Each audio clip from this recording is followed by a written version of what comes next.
Good evening. I'm going to turn this down now. There we go.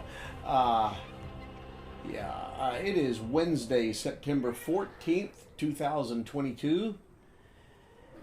It is currently 9:32 p.m. in North Texas and points north and south. I have a cat who's yelling at me. And we are currently listening to Harpy's Nest on Tabletop Audio. This is a brand new track. This will be followed by Arcane. I struggle with how to pronounce this. Athenaeum. It's Athen. Athenaeum.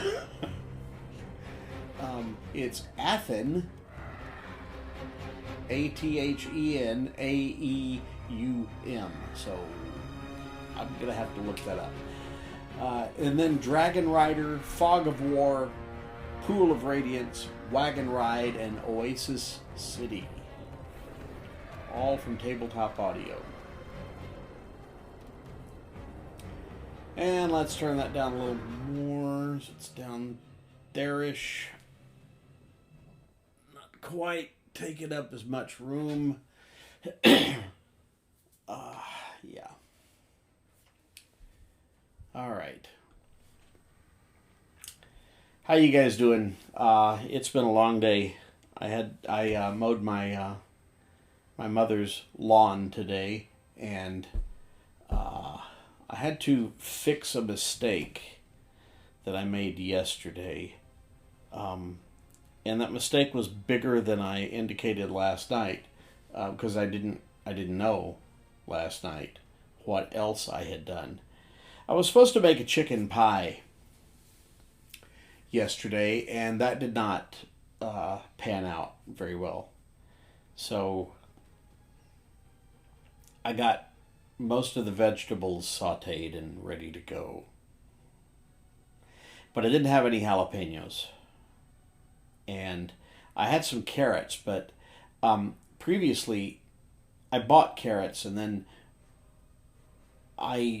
something was sitting on top of them in the drawer in the fridge, I guess, because I didn't see them, and like probably 2 weeks had gone by, and well, I need carrots, and we don't have any, and we're going to the store, so I'm going to get carrots, and so I got carrots, and I used them for like 3 dishes over probably a week and a half or 2 weeks, and then I didn't need carrots for a few days, and then I moved something the other day, and oh crap, we have carrots. We still have carrots. I don't need carrots for the chicken pie, because here they are.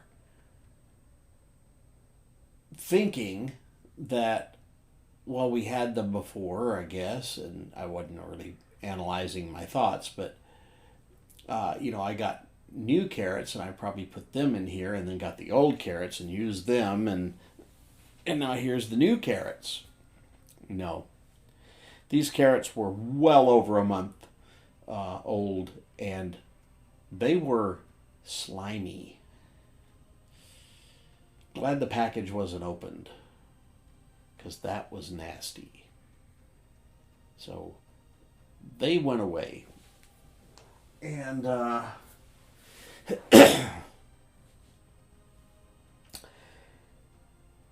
also didn't have any eggs, so I couldn't make the cornbread that goes on the top of the pie. And I sauteed the chicken yesterday, and then I chopped that up. And before I realized my lack, I was just going to do without carrots, because I don't have them, right? Before I realized I didn't have an egg, I was thinking, well, it won't take, it takes like, 3 minutes to mix up cornbread. That's not a big deal. So I'm going to heat up the chicken and heat up the veggies and put them in the, I'll whatever. I'm going to stick this crust in the pan and put it in the oven to, brown on the bottom of the pan. And then I'll heat up the chicken, and somehow I skipped the part where I was going to put the crust in the oven, and that's a good thing because it would have ruined it. I put the chicken in the microwave, and then that's when I figured out I didn't have any eggs. And so I closed everything up and put it in the fridge because I can't make the pie today. Except my wife found out this morning when she got up that I left the chicken in the microwave.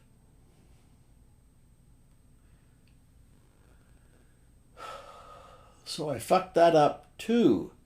And now I don't have any thawed chicken to replace it. So when I went to the store today to get eggs and carrots and jalapenos, I also got chicken.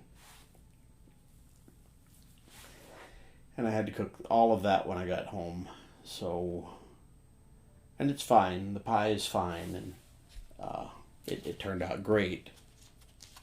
I make a damn good chicken pie, if I do say so myself.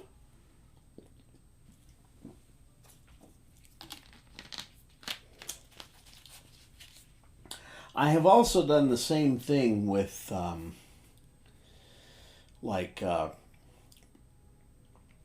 spiced ground beef and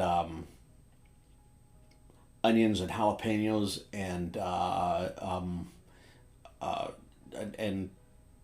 well, basically hash browns, and you put a tortilla on the bottom and one on the top, and it's basically a burrito pie. It's great. You can put rice in it too. I've done that. Some kind of salsa you like, just put that in there. Make a layer. And I usually do it in layers. Haven't done that in a while though.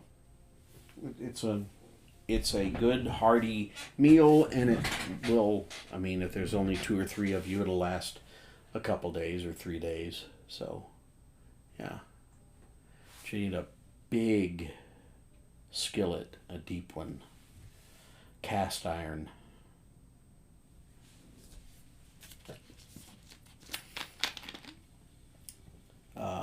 Non-stick, just it won't. In the first place, you don't want to get it that hot in the oven. Pyrex would work. That would work.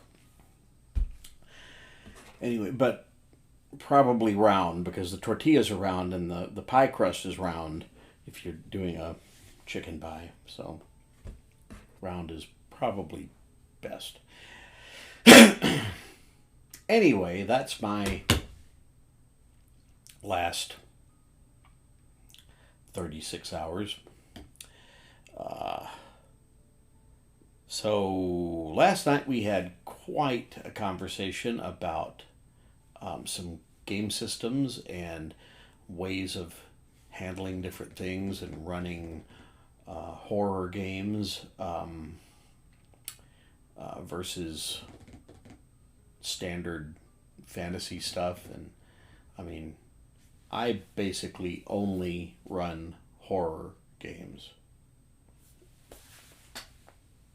Even my fantasy game that'll be coming up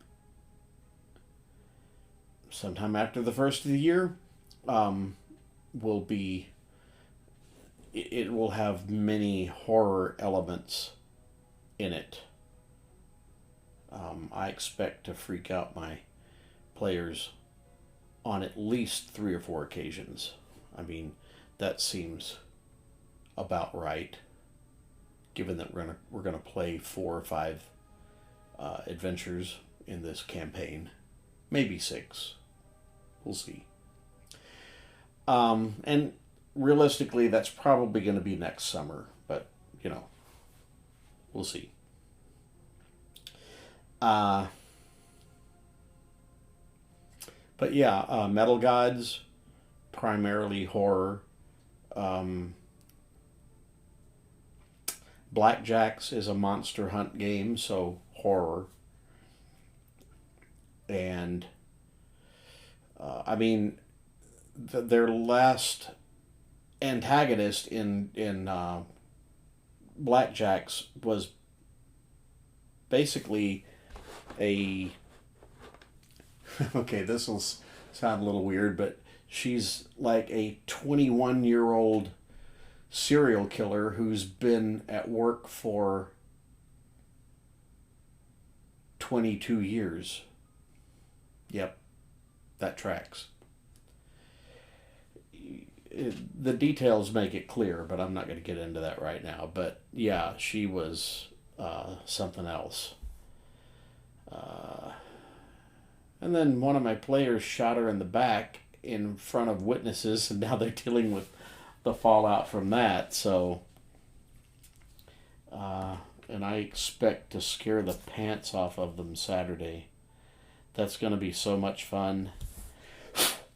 It's basically the wrap up to the current story, and then we can kind of reset and start something new in a few months. So we don't play blackjacks that often. It's been going for 2.5 years. This is the 10th adventure. So yeah, not very often. Anyway,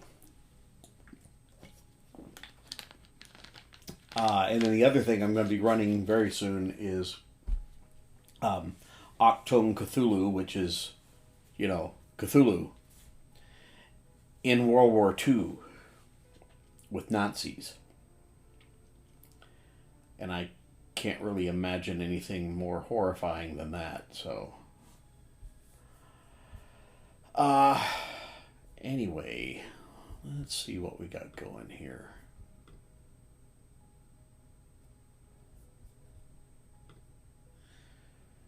Let me check a few things and get a couple of things squared away here.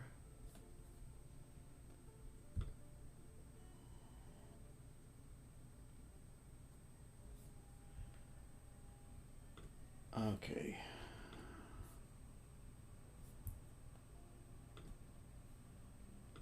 No, I don't want to see you like that. I want to see you like that. Okay, cool.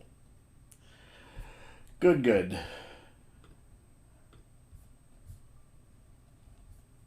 All right. Now, I do not have my writing shit ready to go, but now it is. Okay. There we go. All right, so I've added a couple things since last night.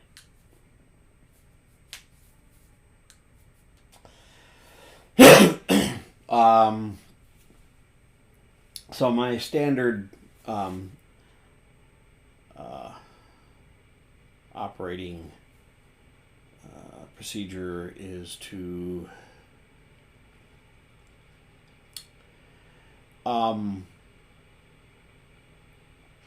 open the last adventure, save it under a new name, and then write over it, because it is already formatted. It's already got my page numbers on it. It already has all the stuff on it. So that's great.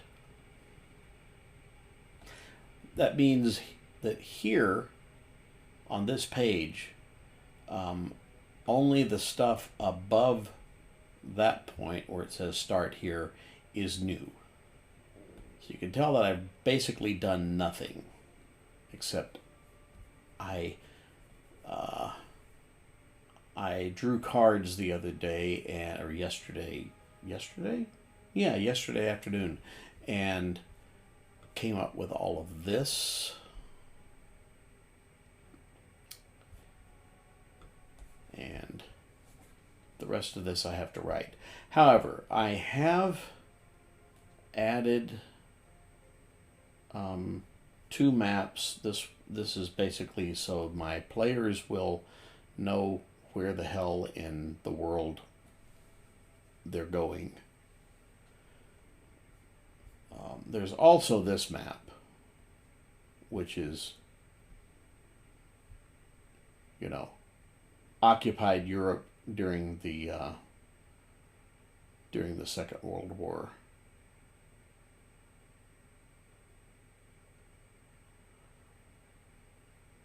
So,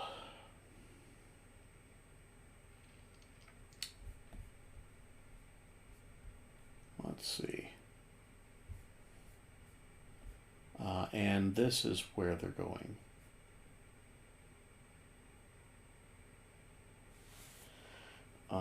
I will need to, no, they're not going to get a copy. Well, I can probably send them a copy of their orders.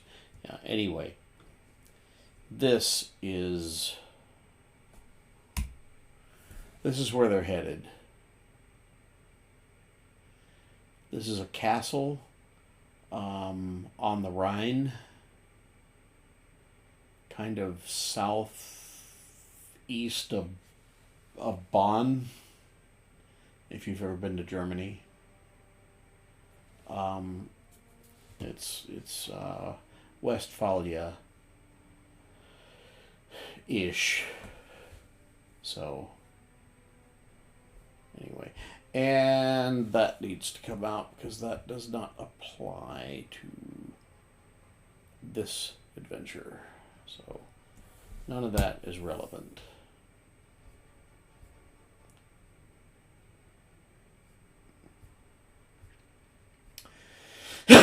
But yeah, and here's another view of that castle. This is actually a now I made it black and white, but this is a picture that was taken in the early 1940s, and my adventure takes place in 1940. So this this works, because when you look at this now, it's just city as far as you can see. This hang on, come on, really? This background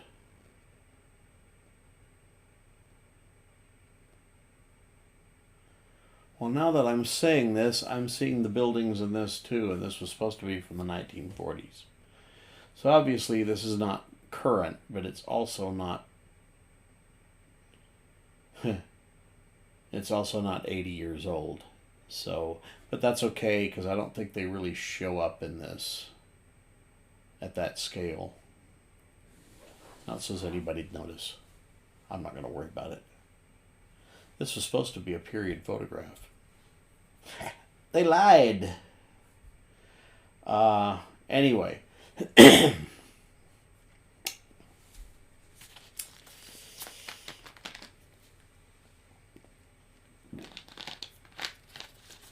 So the last the last orders that the group got was for Operation Scattered Priest. The adventure is called a Circle of Stone, I believe. Anyway, this one is Operation Vigilant Leapfrog. Code names are not supposed to give anything away. It should be something you can remember, but not anything that tells you what's going to take place. Like, Overlord was the name of the operation that we know as D-Day. I mean, D-Day was on the calendar as well. D-Day was going to be the day they landed. The operation itself is called Overlord. And D-Day doesn't stand for anything either. It's just a randomly chosen letter. It could have been W-Day, but it doesn't I'm glad it's D-Day because it actually sounds good. And given that that was the beginning of the end for the Nazis, I'm glad it's something that we can remember.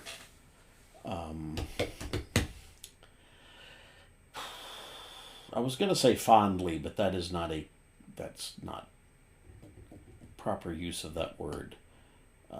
We remember it, and it means something.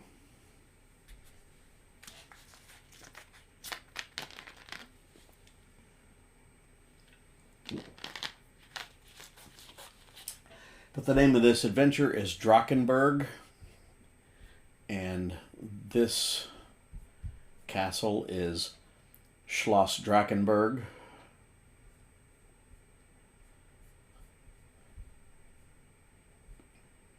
It basically just means Drachenberg Castle or Drachenberg Chateau, which chateau means castle as well. French for castle. Anyway, so we're gonna work on this. I'm gonna figure out the actual plot. All right.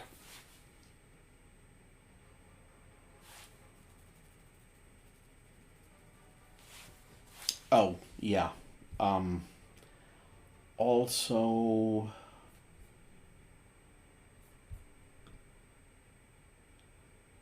I've got the hell is this called? What page am I on? That would help. 60. Okay. Let's go to 1. Yeah, this is, and I know you're not looking at it right now. I'm looking at the PDF for the Achtung Cthulhu Terrors of the Secret War, which is basically a bestiary. So, I have chosen Golgoroth, which is the god of the black stone. This beast is the scourge of those who live in or pass through the mountains. And this castle is located in the mountains. They're not steep. I mean, the Rhine runs through here, so it's not going to be a, it's not the Alps, but it's mountainous. Hello, how are you?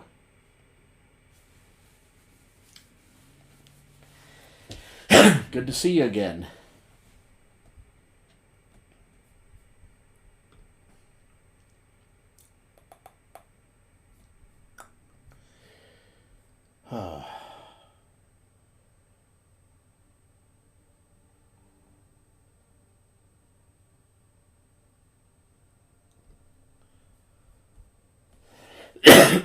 Excuse me.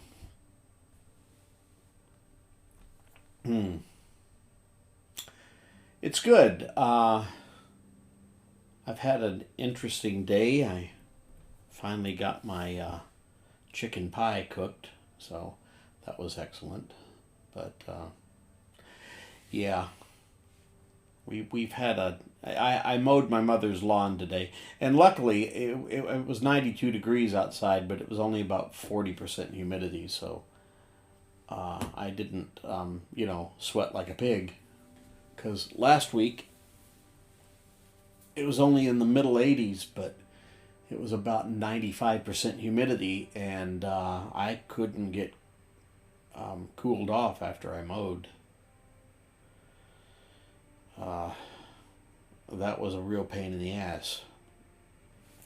Anyway, I'm working on my Achtung Cthulhu game tonight, the third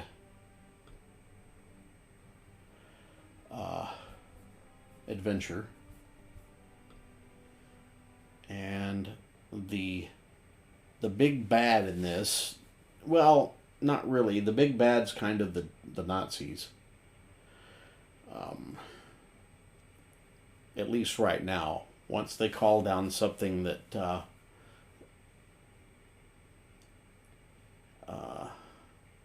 they can't control, then the big bad is whatever they called. But I don't think Golgoroth is going to be something they can't control.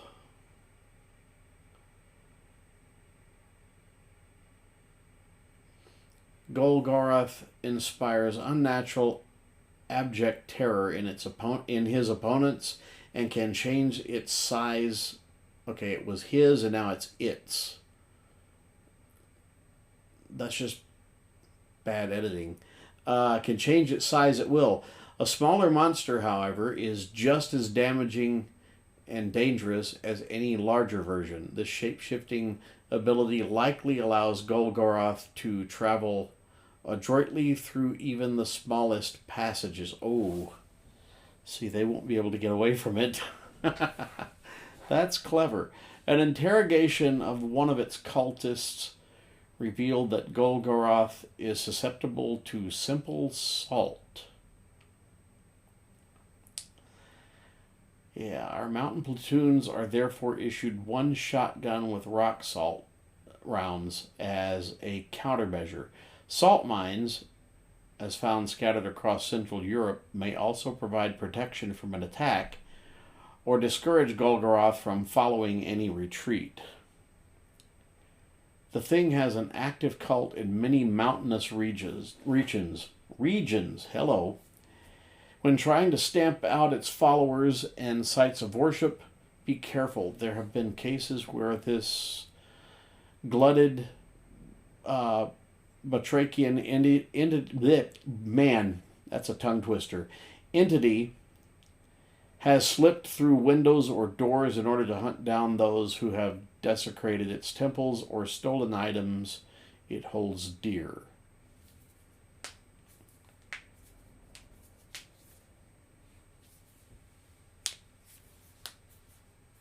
Okay.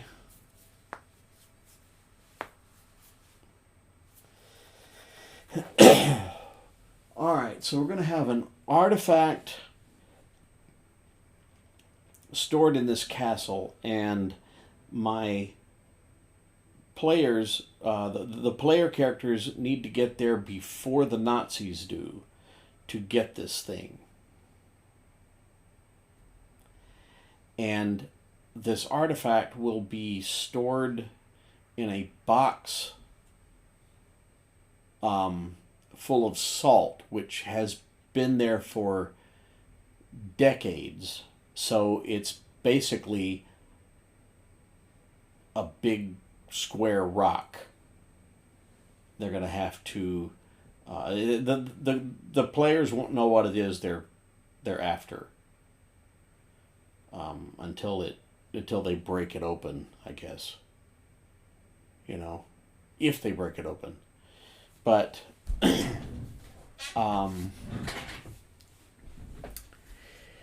I think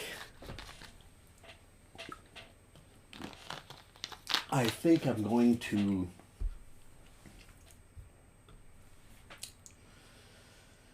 You know what? I like leaving things up to chance, and then I don't know what the. All right, so let me talk about this a minute. If I design the thing so that I already know the Nazis are going to get it first, and then it becomes a chase, then I've already set a path, and I need to figure out what's going to happen, and I'll continue plotting it. And there's a high likelihood,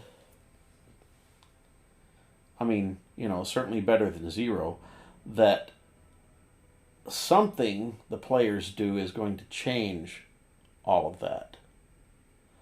So if I just set it up where here's the mission and here's the location, and then leave it up to chance whether they get there before the Nazis do, then I don't have to plan all of it.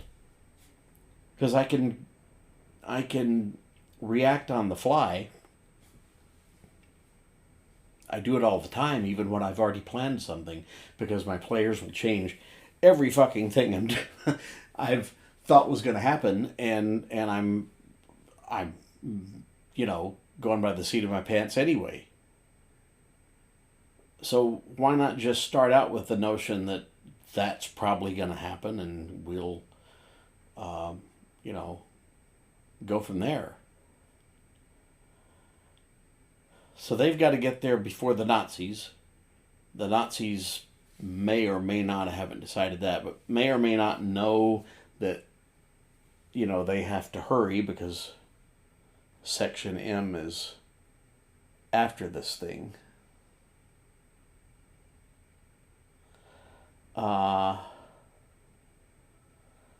Yeah, I think that's probably the best way to go with it. I mean, that makes sense, right? Just leave it up to chance. Maybe they get it first and then the Nazis are chasing them. Maybe the Nazis get it first and they're there so far ahead that they're not going anywhere. They're just sitting there, oblivious. I mean, they'd know before they got in the building, but maybe.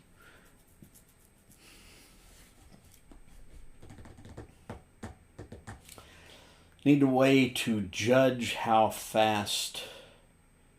No, I don't. I just need to determine how long it will take for the Nazis to get there. And then keep track of how long it takes, the player characters to get there.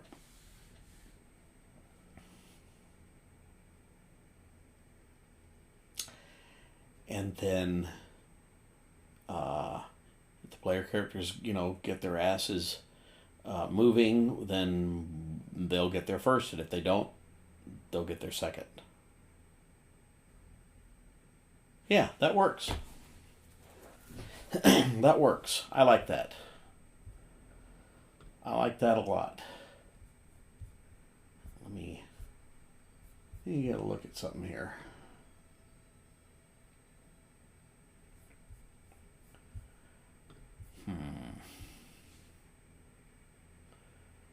Yeah, I think that will work. All right, so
no, stone.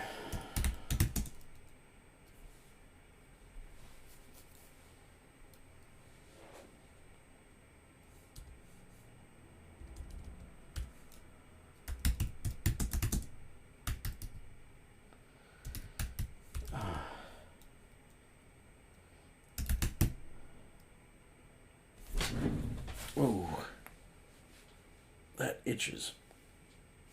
Okay.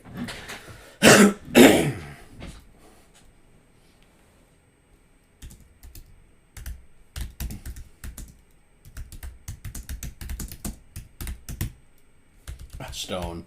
A cube, not a stone.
Let's yeah.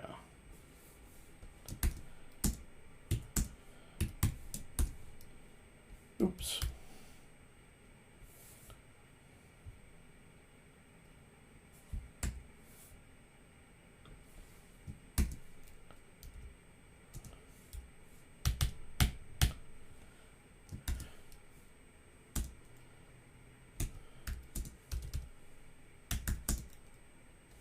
Damn it.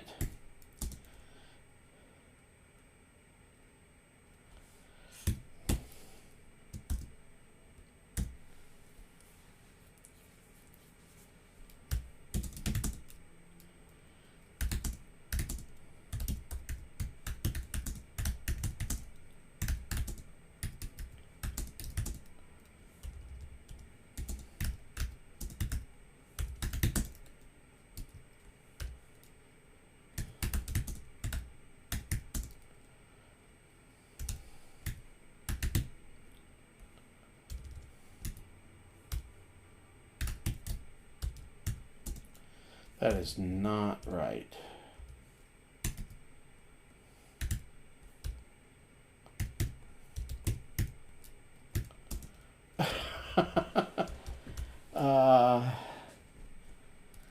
I can't remember how to spell the damn word.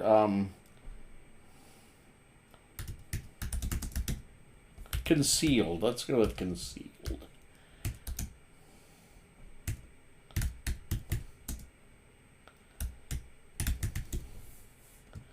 And now that doesn't look right either.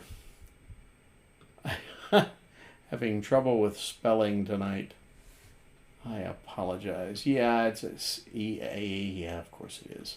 God damn it. Alright. Stupid. Stupid, stupid.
What can this thing be called?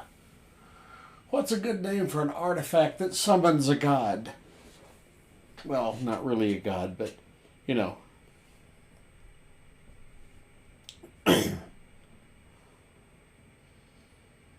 One that's made out of stone and shaped like a cube, sort of. It's not completely finished.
Hang on a minute.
I don't think I can resist.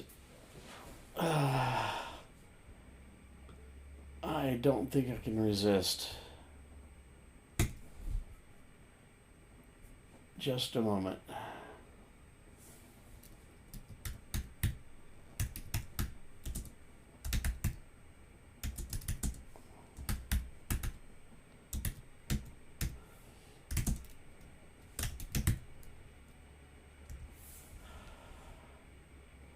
Okay, the guy's name is there. Got it. In case I lose that. Alright, here we go. Now.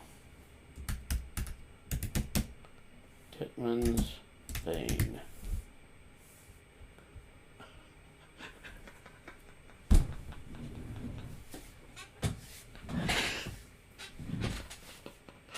Oh, shit. Ah, that's just too good. Hitmans Bane in English translates to Hitmans Fluck in German. Oh God, that's too good. I think that's too literal a translation. But let's hear it, shall we? Hitmans Fluch. Hitmans Fluch. Holy shit, that's funny. Okay.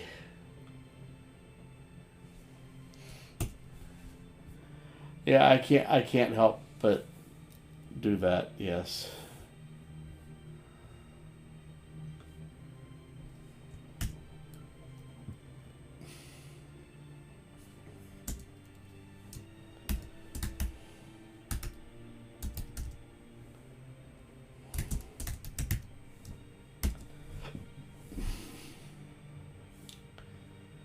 All right.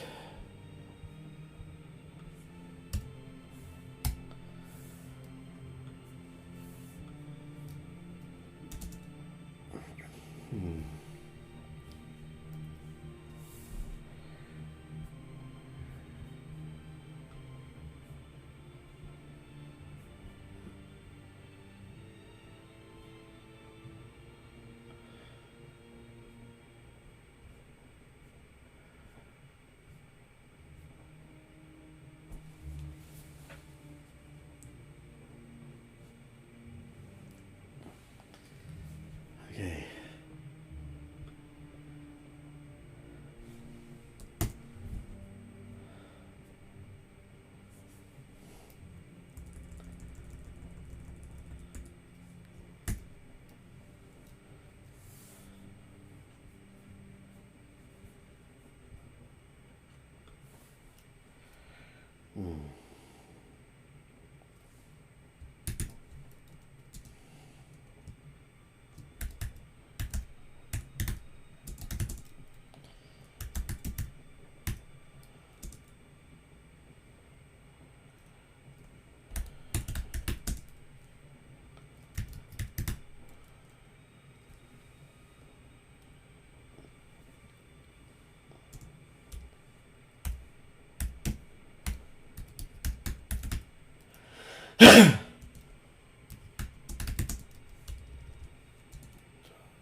Shit, what's the name of this fucking black...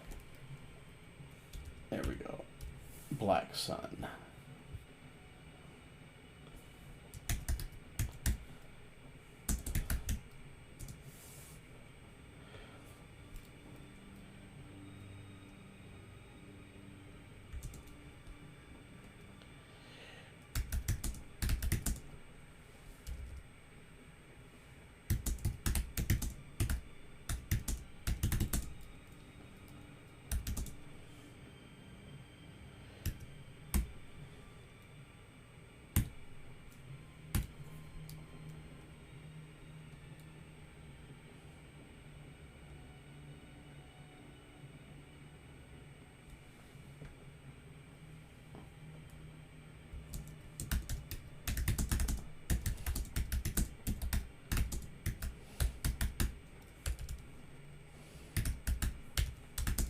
God damn it.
No, no, no, no, no.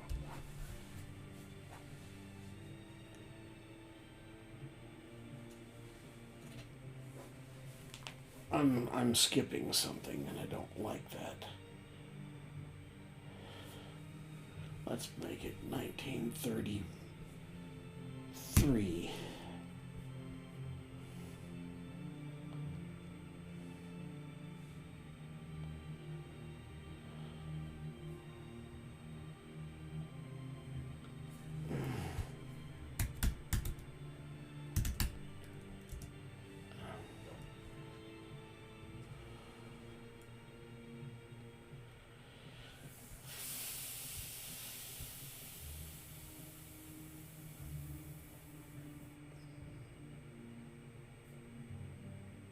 No, recent.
Got it. Okay, I figured it all out.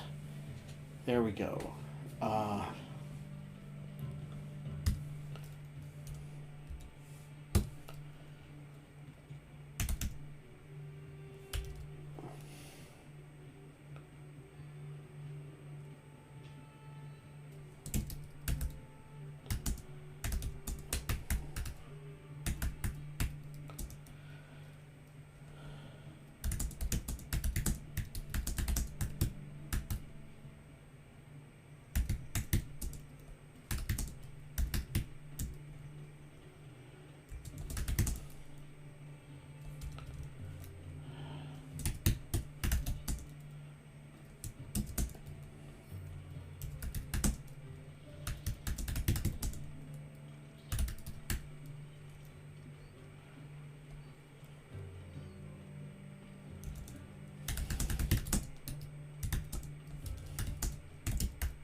Huh.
Okay, there it is. That's it.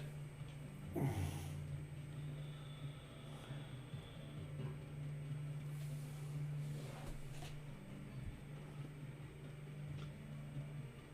I need to keep that. I need to do this.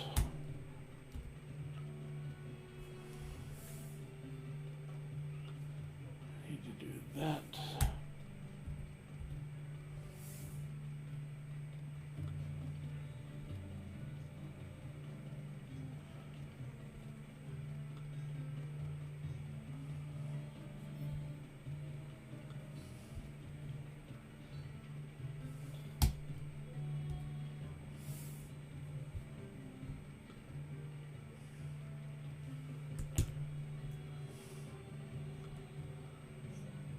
Huh, okay.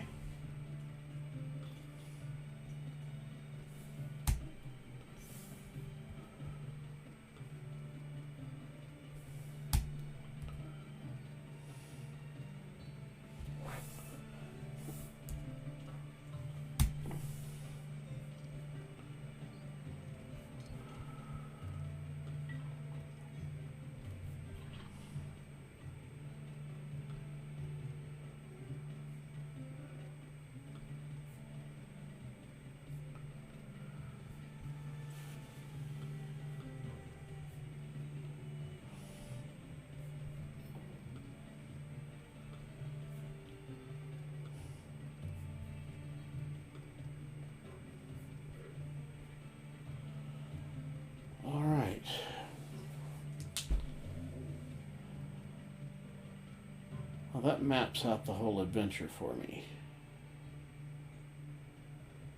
In 1, 2, 3, 4, 5. This will be a little bit more involved, maybe. I think that's a lot of explanation for just background, most of that. I don't think I need to wade into it in the actual adventure proper.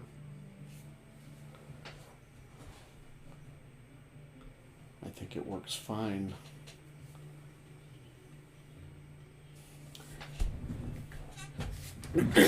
That's something I've noticed over the years. I've gotten a good feel for whether or not an adventure will work. I've talked about that on in my stream before.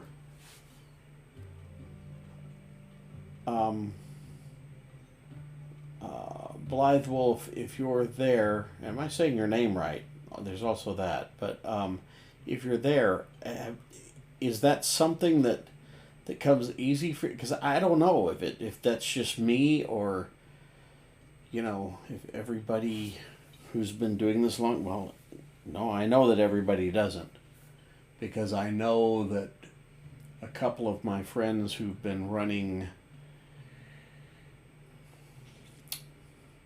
games for 40 plus years sometimes struggle with that. But yeah, I kind of can see where I'm gonna have a problem, so I can fix it before I get to the print stage, I guess. Now, I haven't written the adventure, I just have the plot, the background and the plot. It's a race.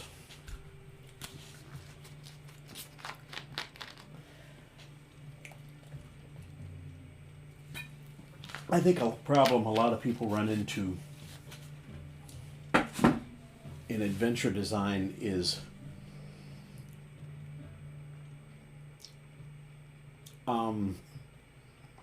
they have too expansive an idea of what makes up an adventure. I mean, what makes up that adventure.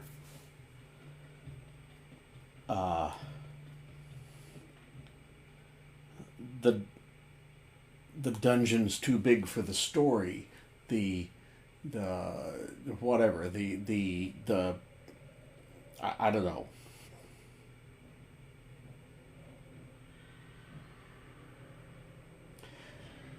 Okay, well, let's talk about that, because that kind of feeds into what I was just saying. It feels like often there's too much adventure there, and I don't mean that you got A to B to C to D to E to F, and you need to get rid of 3 of those. I'm not talking about that. It could be as long as you want. There's just too much stuff in it.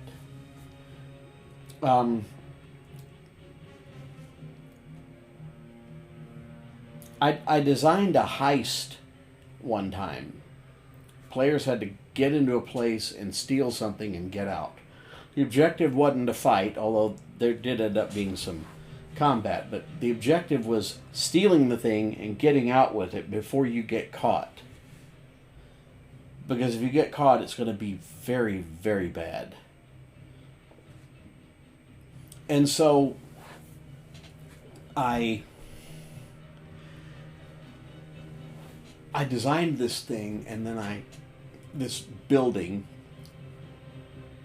and then there was a room that had the MacGuffin in it, and I knew how the room was designed, and you couldn't. It had no doors. You had to figure out how. You had to go down to a different level and actually move these gears so you rotate the room so the actual opening in the room lines up with the opening in the outside. Not the outside of the building, but the outside wall surrounding the room. And then there was traps there, and you had to do all this stuff, and it's too much. There was too much stuff. It's like when I got done with it, There's one way to open it. There's one way to get through the traps. There's one way to get the thing. Except that wasn't the case. Because when you've got players involved, they're going to come up with something else. But my tendency at the time was, no, it works this way.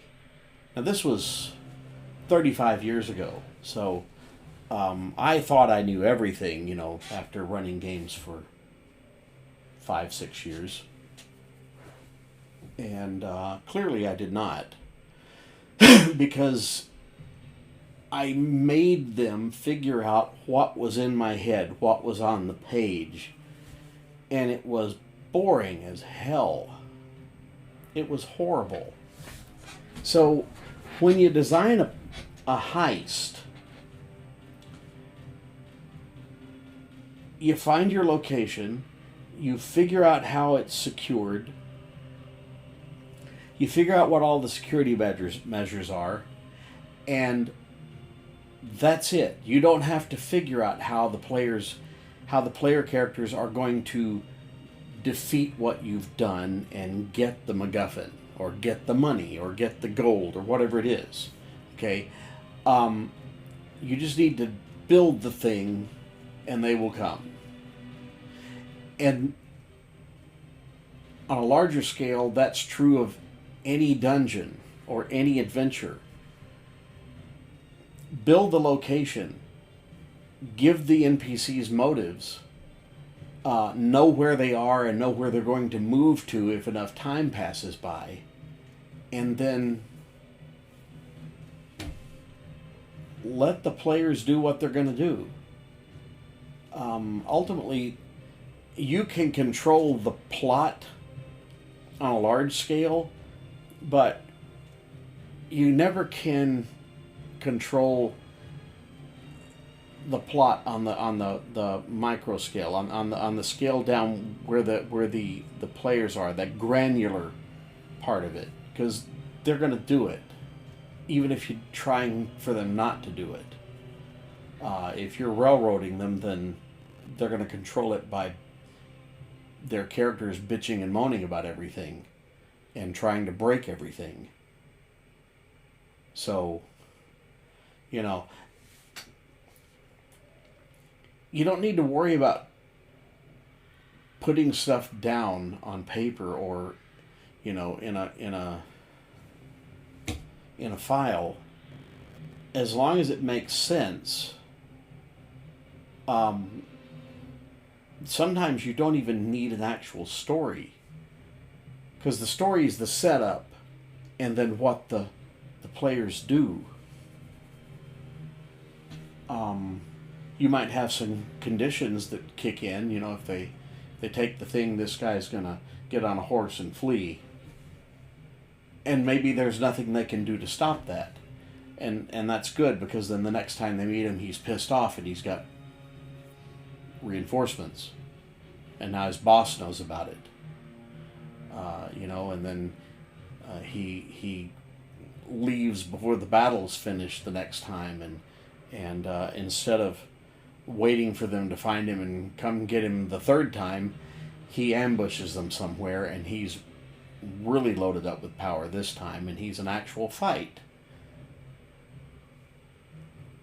You know, sometimes the little subplots kind of write your story for you.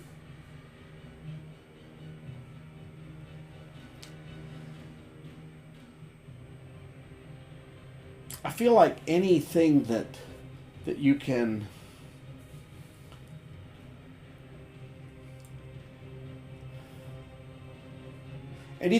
come up with that has some internal logic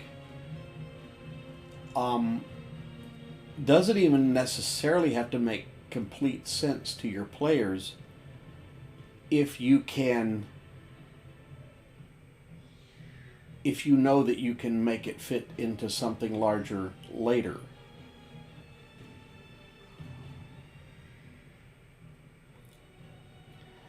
Hello, Game Master's Vault. Good evening.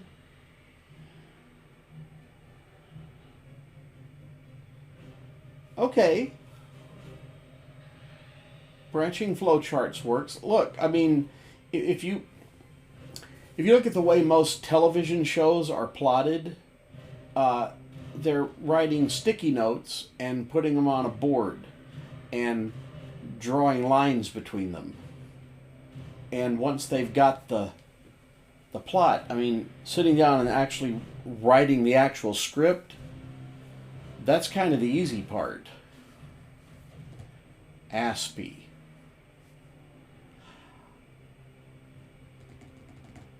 I don't actually know what that term means. Aspie.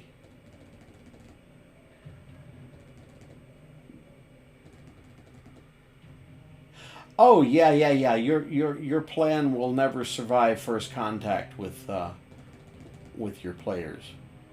Yeah, and look at it this way: your job is to build the world.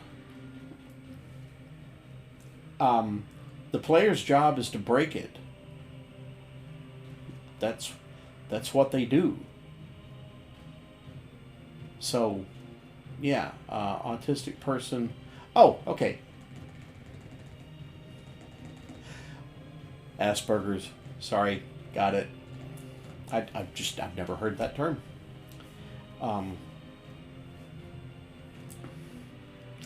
Interesting aside, I have a character, an NPC in my game.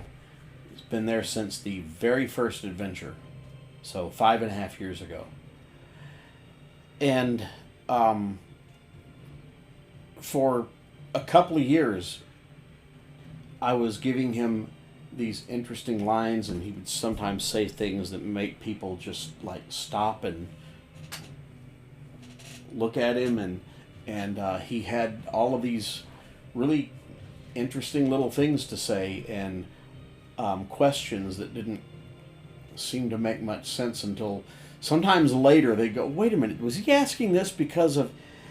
And one day I was just sitting here, and it suddenly struck me, oh, he's autistic. I didn't know this. I wrote the character and I didn't know. And I mentioned it to one of my players who's autistic, and he said, well, yeah, of course he is. How did you not know that? You wrote the character. I don't know. So, yeah. Yes, they are. Dreadful agents of chaos and destruction to the best laid plans of the storyteller. Yes, exactly. That is exactly what they are. And I delight in every moment of it. When they just blow my plans to hell, I have the biggest laugh. Now, 35 years ago, that wasn't the case, man. I really, it really pissed me off once.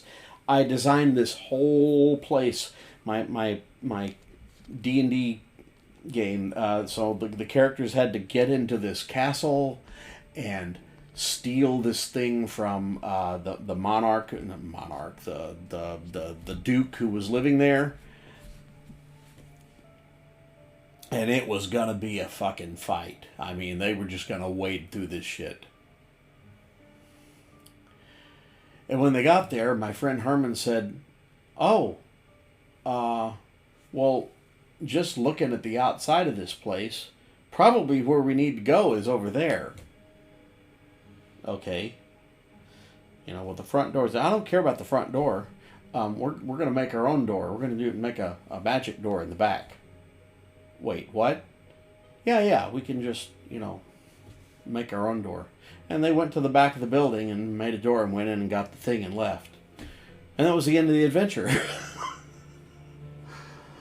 Now, 61-year-old me would have had a blast with that, and the Duke finds out pretty quick, because maybe the item there has a magic mouth on it, or there's some other kind of condition set up, so he knows it's been stolen, and they're leaving, and they're actually gone, and now, there's 50 riders headed after them, and they have to, negotiate their way through the mountains and find their way back home, right? I mean, I could have made a whole adventure out of that. But it didn't. And I had to wing another adventure because I couldn't wrap my brain around the fact that I did all this work and they crashed it. And now, man, that's the funniest shit that happens all day is when they just fuck over all my plans. I'm just, yes, good players. And I pass out a table point, and yeah, they can use that to their benefit. Absolutely. But you've gotta, you just gotta, not prepared for it. That's too loose a word. You have to absolutely know it's going to happen. They're going to screw it up.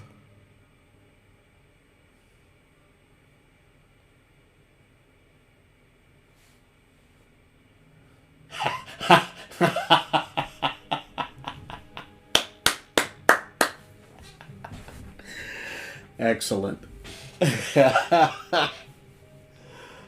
That's great. Yeah. Okay, so I got two stories for you. I'm gonna actually make myself a note so I don't want to forget the second one. So hold on.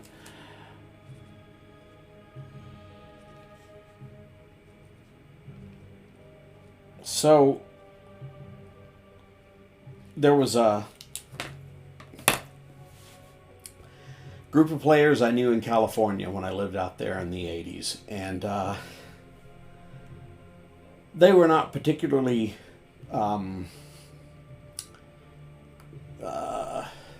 inventive players. They knew what they knew, and they played their very stereotypical roles very well, but there wasn't much imagination involved.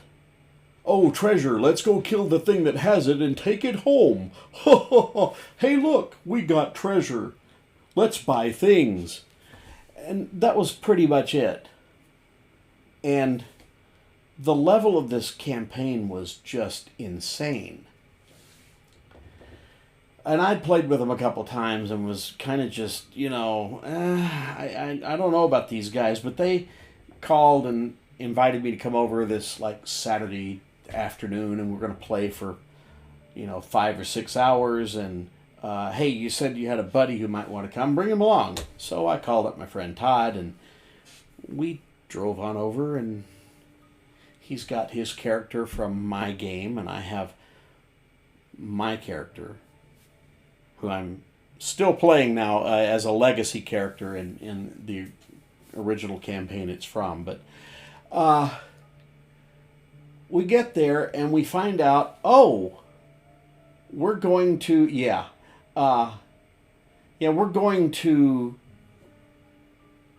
go kill Tiamat. I'm sorry, what? Yeah, we found out where her lair is, and we're gonna go down there. And we figured, if we're gonna go, we need like some help. So you guys can, help. Yeah, we can help. Okay, great. Yeah, we can help everyone go down into this place and die in one round. Great, let's go help. But what the hell,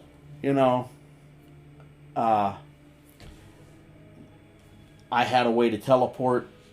My friend Todd had a way to teleport. So if it really turns out like we think it's going to turn out, we're just out of there. That's it. We're done. Let them get their asses kicked. Oh God. So we get down in this place, and when I say fought our way in, that is a misnomer. We thumped some mooks aside and clumsily stumbled our way down into her lair. there was very little resistance. I mean, I would have made getting to the location like 5 or 6 adventures. And then fighting your way down through all the tunnels would have been another 2. At the very least. But no, we basically walked in. And so we get into this giant cavern and we turn the corner. And oh my God, there she is. And she immediately went to work and cast an anti-magic sphere over herself. Anybody want to tell me what's wrong with that strategy? I'll give you a few seconds here, but I'm going to go ahead and tell this story. So, 5, 4, 3, 2, 1. Breath weapons are magic.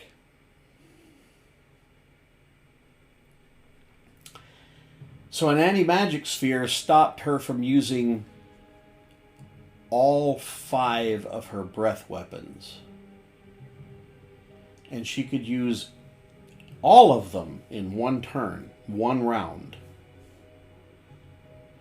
Yes. So, all of these other guys, yeah.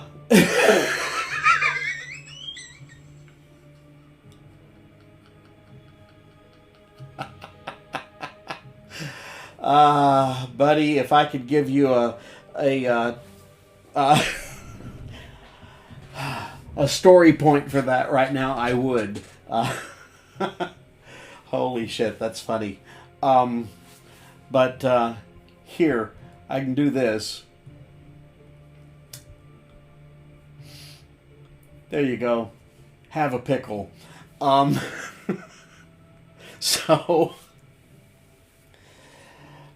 all of those guys went charging up there, and then their magic weapons don't work, and she's just swiping at them. Swipe, swipe, bite. Bite, bite, bite, bite. That's great. But physical attacks from a dragon, as written, not that, intimidating to somebody with good armor class and a lot of hit points. So, Todd's character and mine, we just stayed where we were. And we both had an item that let us telekinesis. So there's a bunch of boulders lying around. We just started picking up boulders and hammering her with these giant boulders. And then all these other guys looked around and, oh, hey, they're hitting them with boulders. Hey, there's more boulders over there. Let's go get some boulders. And so they took off running, and she stayed put in her little corner, and we killed her with boulders.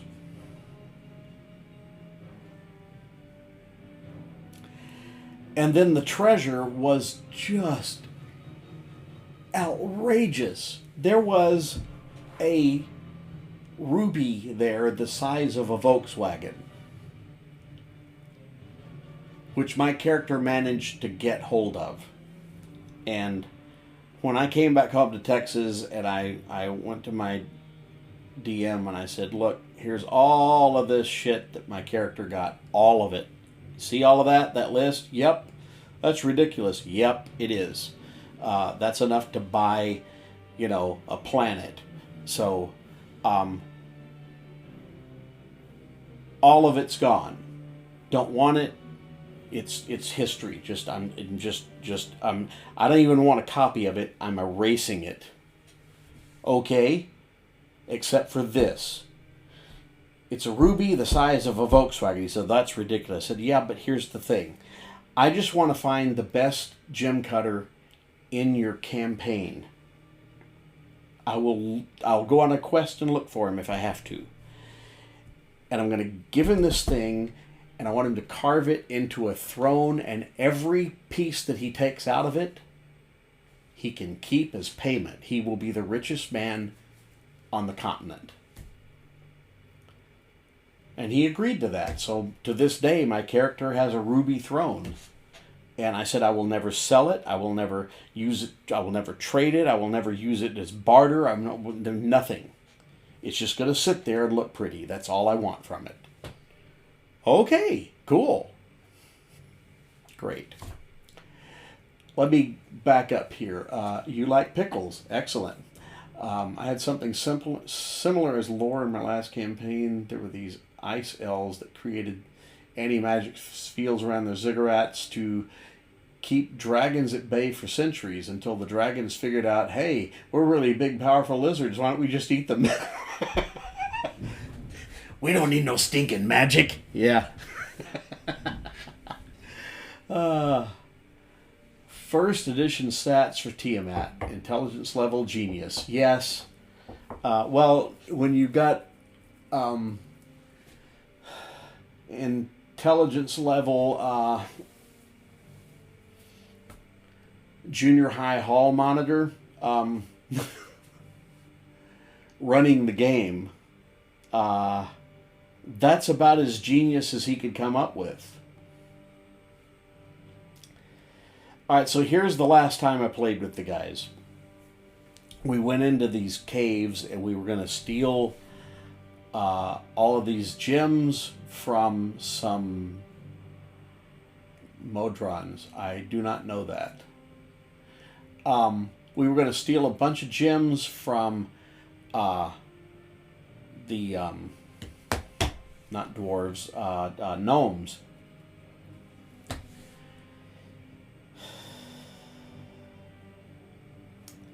God, I'm so proud of this. I screwed him so hard. We got into this place and my character had a bag of holding, and most of the not all of them, most of the gems fit in it, and there was some magic items, and I didn't care, but oh man, there's a lot of gems here. We're not sure we can. I got a bag of holding just right here. So everybody put their gems in the bag of holding, and then we run out into the hallway, and we can hear the gnomes coming. And we can hear them coming from the other direction. And these guys took off running because they knew there was a hallway back there. And I said, that's fine. I'm going to hold these guys off till you get to the intersection. Oh, man. You don't need to... No, I got the hit points. I haven't taken any damage. I'll be fine. So I'm standing there and I'm waiting. And the DM said, what are you doing? I said, well, I'm taking out my weapon. Yep.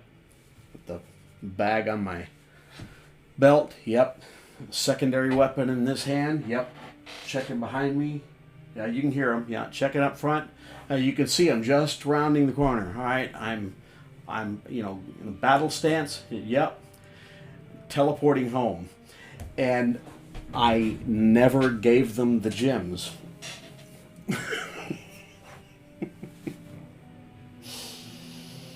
I also got up and left the game right then. They didn't call me back. I was so fed up with those guys. It was ridiculous. I had like 4 guys sitting there looking at me wide-eyed, like, what's he going to do? What's he going to do? He's going to fight these things? Teleport home. Oh, fuck! Yeah. Yeah, I was proud of that night. I thought so.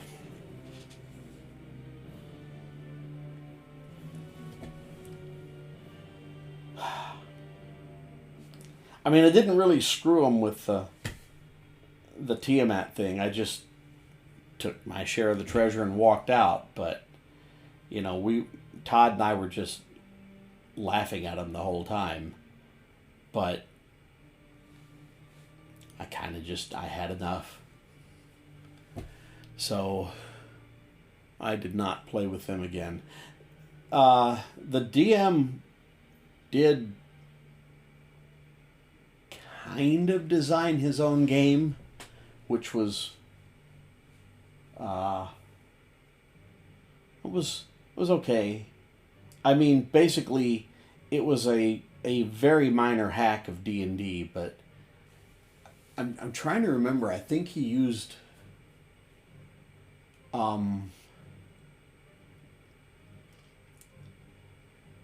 you rolled up your character with 3 D10s instead of D6s, and it was a superhero game, but it was basically, it was just D&D, and he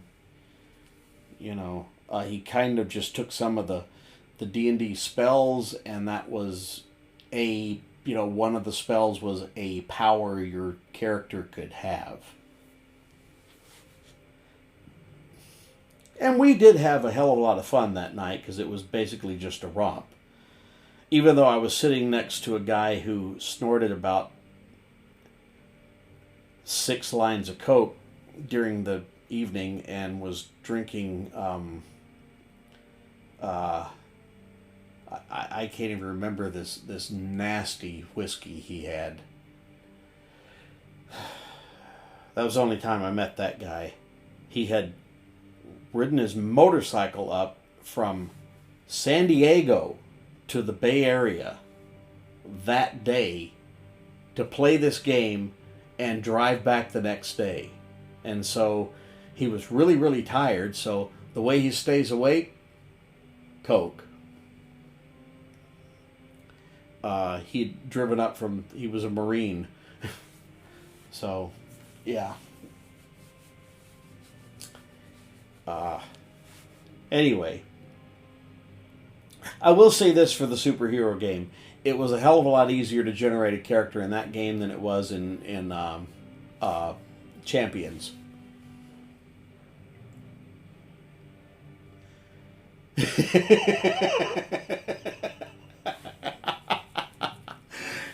Excellent. Yes.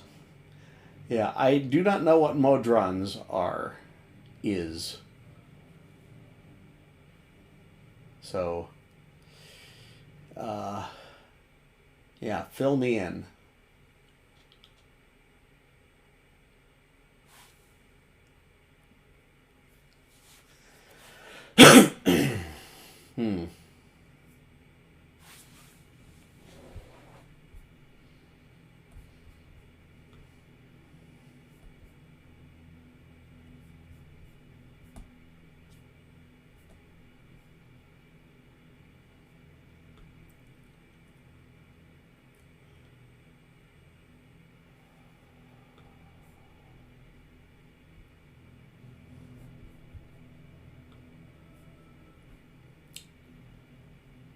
Okay.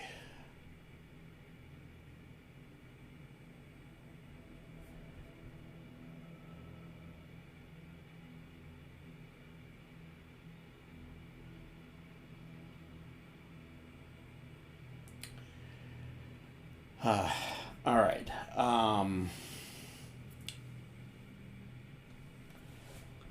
What do I have here? Oh, yeah. So, during the planning of this upcoming Octung Cthulhu game,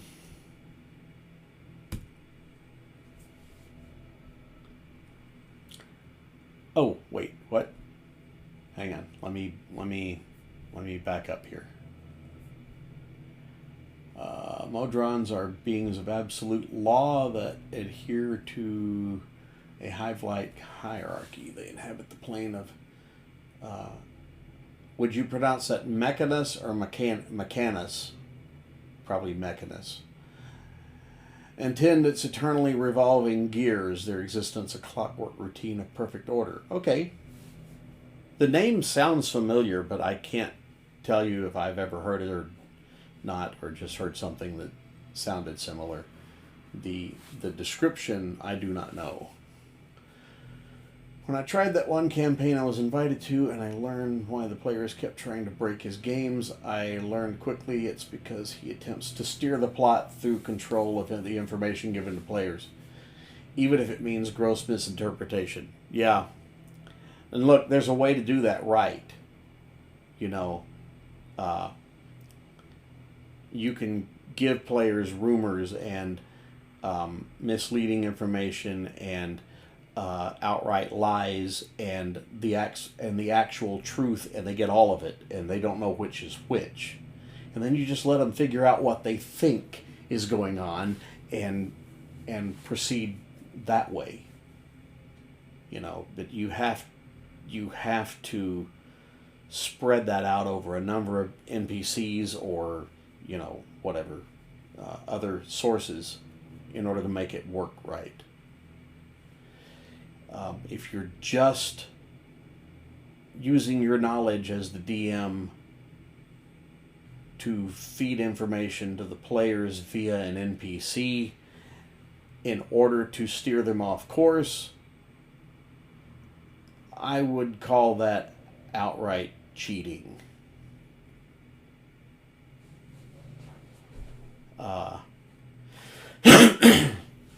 That would start to feel like the enemy in the game is the DM, you know, not the big bad.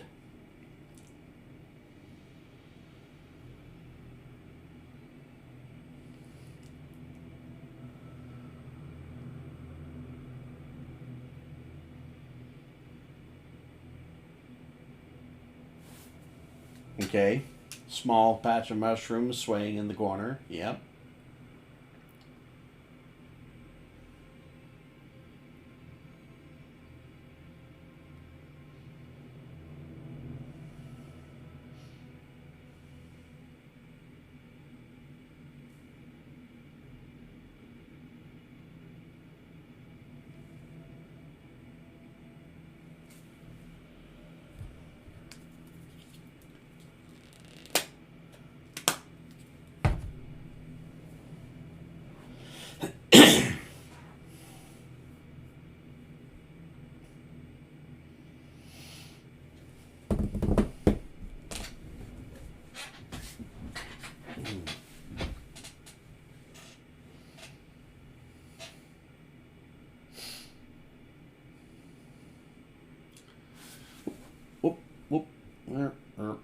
Okay, I take my dagger and begin poking at the dirt those mushrooms are growing from to look for a grate. Excellent. You draw your rapier and stab at the 6-foot-tall swaying mushroom that immediately exposes a face and screams for reinforcements. The guards hear it, grab their weapons, put on their armor, and double move toward your room. Wait a minute.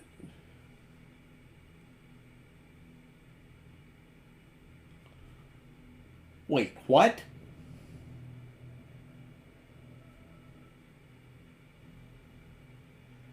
A small patch of 6-foot-tall mushrooms in a room where they range from 1 inch to a foot? What?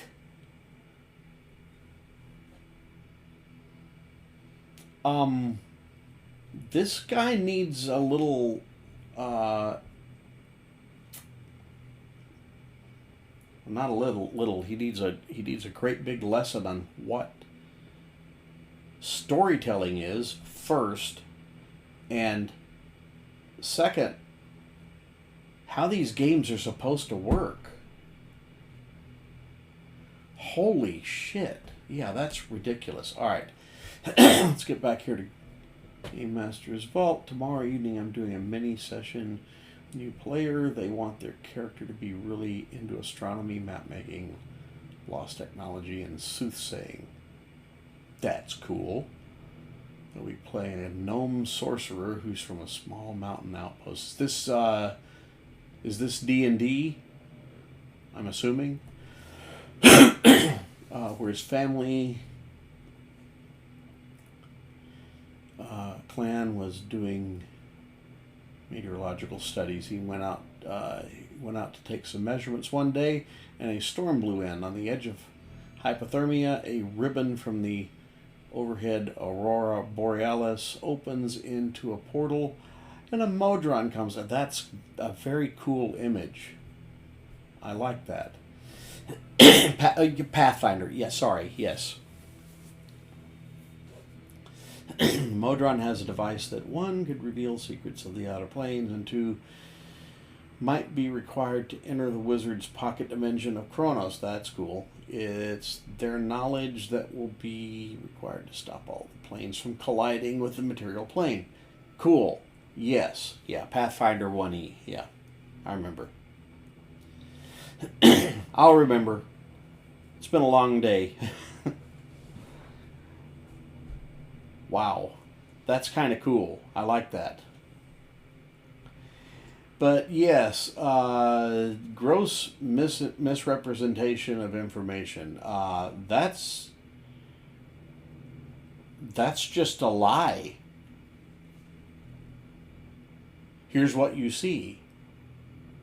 Okay, if I can see the whole place, then obviously you lied to me, or there was a spell involved, or I'm just stupid as a rock.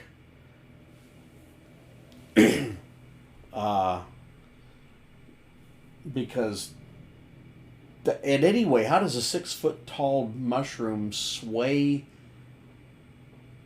in a breeze?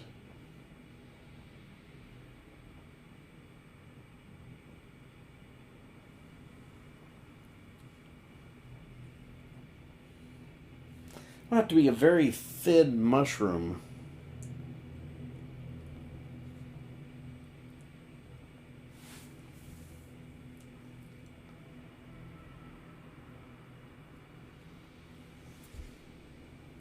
That's cool. That's cool. Yeah.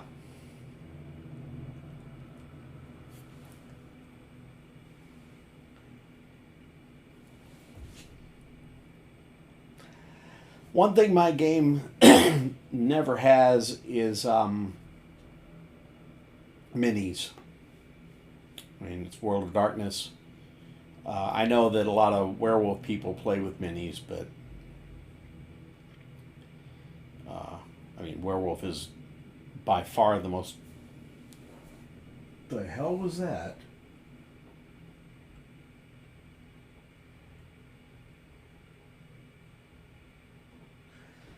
Holy crap. Somebody drove by on the street like half a block away with their stereo going, and I just heard it thumping. It sounded like something touched the back of the house. That's wild. Yeah, we never have any minis because we just don't need them. And I don't miss having to move them around and counting squares and all that stuff, but I do miss the tactile part of it and the painting. I have a streamer I watch, and I'm gonna go watch her stream after I'm done tonight. I don't know if she's painting minis tonight. She may be doing something else, but actually this is Wednesday. She's playing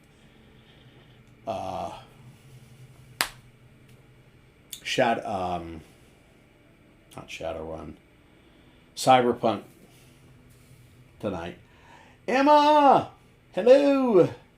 But anyway, she paints minis, and I love watching her do it. But I don't have any use for them, so I don't have any. I mean, that's not true. I've got like 4 or 5 from years ago, but he ended up abandoning that campaign when, let's see, he made it to 8 sessions before he stopped and went through 14 players who quit. Yeah, well,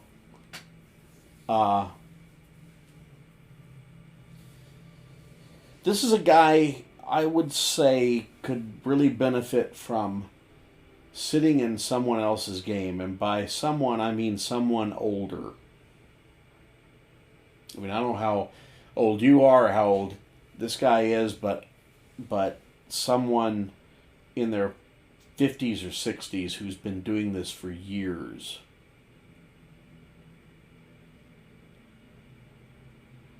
Sure, I get that.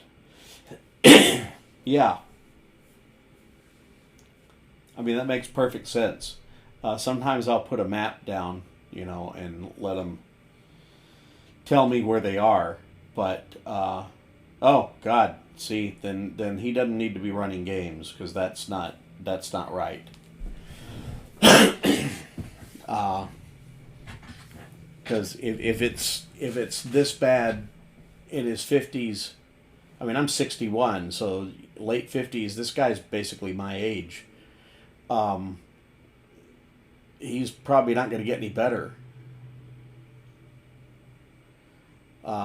Yeah, I use maps occasionally when I think there might be some confusion.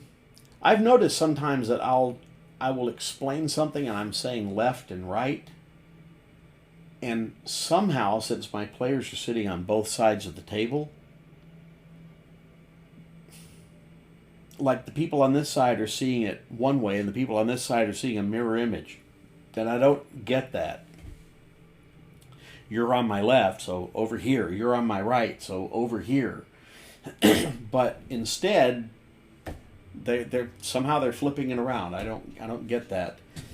I've tried to figure out if it's the way I'm saying it.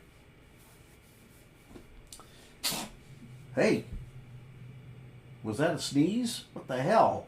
My cat just sneezed. Buddy, you okay over there? Come here. What's up? All right. Oh. Yep, you've got some allergies. Let's see. All right. Yeah, I had that problem a long time ago. I realized it isn't the players versus the GM, right? RPGs are not a winnable game. That is correct. Yes. I think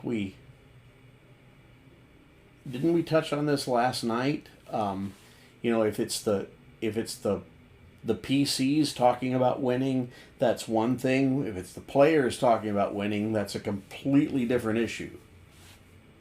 Or the GM talking about winning. Or losing. Oh, I lost tonight. If that's your attitude, you lost before you started playing.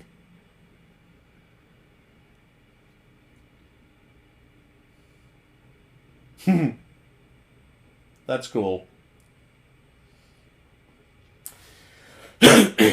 On a slightly related topic, what kind of music do you guys like? I used to write mostly to music, and now I write mostly in my stream. So that has changed for me in the past. I started this in late December, so 9 months. But yeah, I used to listen to music when I would write. Actually, I changed that somewhat before I started streaming myself, because I was watching a couple of writing streamers, and I would they would have writing sprints, and you know, I would write during that.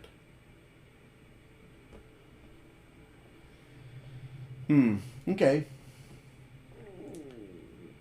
Wow, my stomach's growling.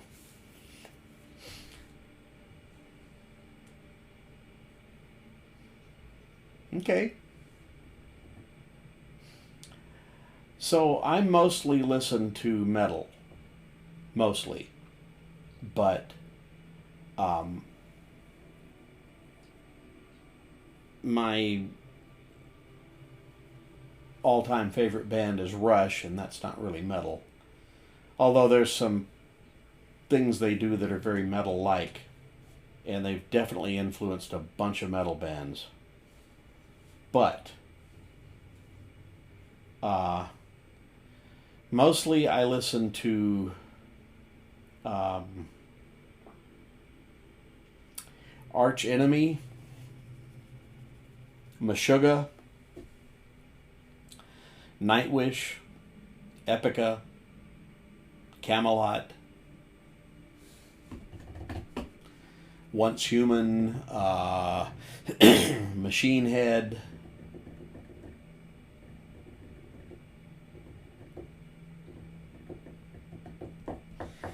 And the reason I bring it up is, well, yeah, I did used to write while I was listening to it, but more to the point, when I'm naming adventures, I frequently steal the names of metal songs, and I try to keep that. Hold on a minute. Let me open this. I try to keep those names to just restricted to metal gods, because I mean it kind of fits. Hell, Metal Gods is the name of my campaign. It's also the name of a metal song by Judas Priest. So, anyway, but yeah.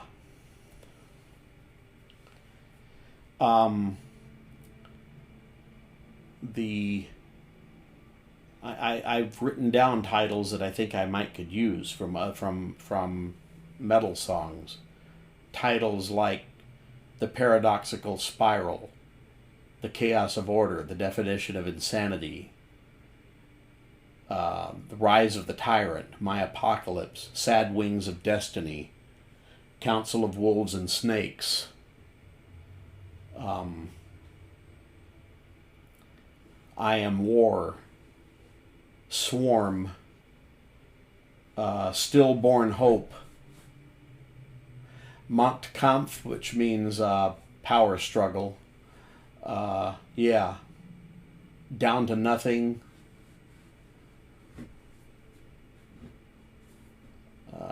Exhumed. Crooked Spoons, And I Burn, Eat the Children. I mean, there's so many great... Leper Messiah, that's a great one. And I have found a lot of inspiration over the years in just finding a good title for an adventure, and all of a sudden it kind of steers me in a particular direction. Killers and Kings is a great one. Rise, Rebel, Resist. And some of them I have used, like Break Those Bones Whose Sinews Gave It Motion.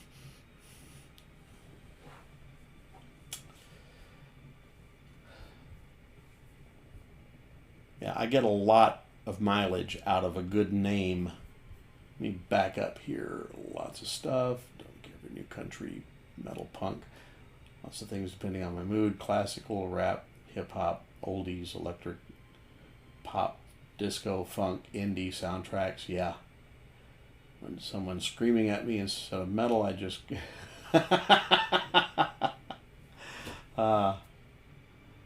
Within Temptation is a good one. Yes, that is true. That is true. But yeah, I've taken so much direction from Judas Priest over the years. When I ended my first D&D campaign, the last adventure was called Engulfed in Molten Breath, which is the last line from the song Metal Gods. And that was probably 1985, 86, somewhere around there. So, I've had that song rattling around in my head and associated with my games for that long.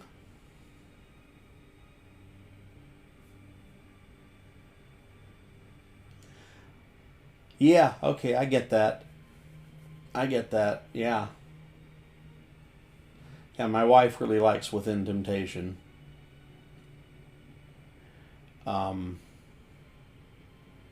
She's big into a band called Thrice that I like most of their stuff. There's some of their early stuff. It's just, what the hell are you doing? It's kind of I don't know. It sounds like a bad punk wannabe band, but then all of a sudden they hit their stride and it's like, damn it. This guy's voice is amazing. Their writing is amazing. The experimentation is just out the window. So yeah, I really like their stuff. Their newer stuff.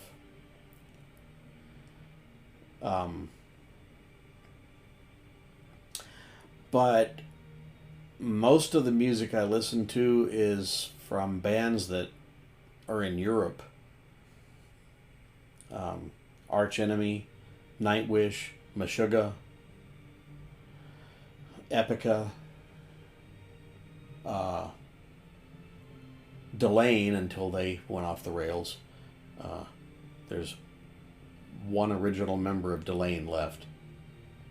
And wouldn't you know it, he's the one with the ego. But it was his band to start with, so whatever. He can do what he wants with it. Saw them live and really impressed. They weren't in my top 10, but they're very good. They did have a song called Army of Dolls that just blew me away. Still does.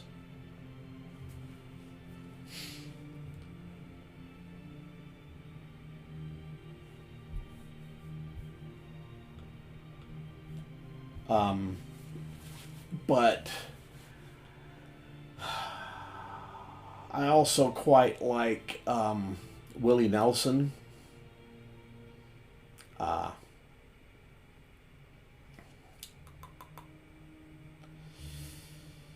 Give me a minute. Johnny Cash, of course, but I'm trying to think. Merle Haggard, to an extent.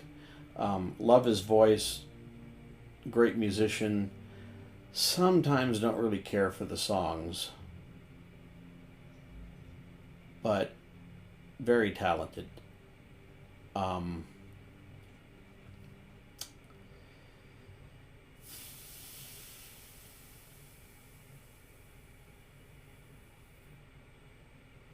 Cole Porter.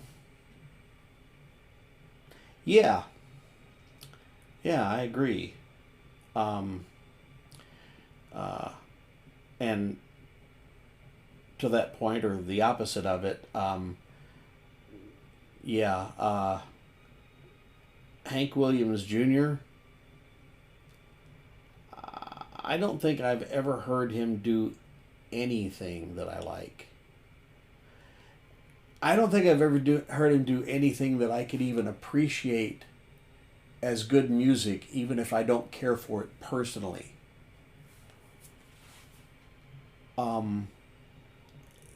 The talent skipped a generation because his son can sing, and so could his dad. But Johnny Cash is great. And if you ever saw the series Terminator, the Sarah Connor Chronicles, the last episode of the first season has a Johnny Cash song in it. It's just brilliant.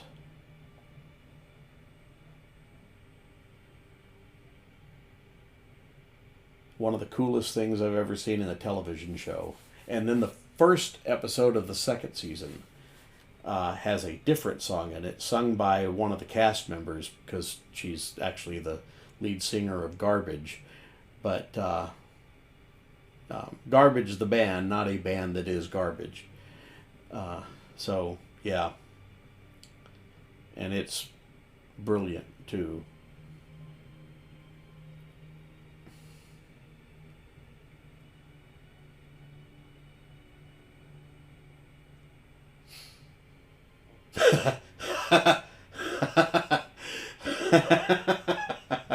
Yeah, nice parallel. Yes. Oh, I know. Hurt is just, and you know, even Trent Reznor said, um, after he heard it and then he saw the video, he basically said, "Oh, this is Johnny Cash's song now," and he's kind of right.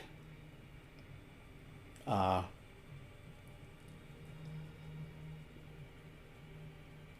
don't think there'll ever be a version of it that's better than that. And that video, oh God, it's just heart wrenching. I believe, don't quote me on this, but I believe son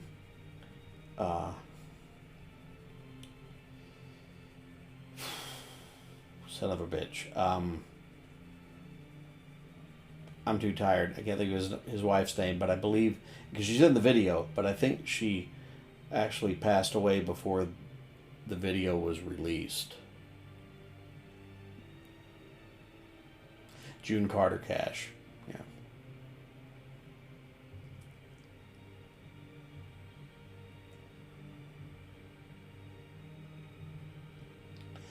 Yeah. Yeah.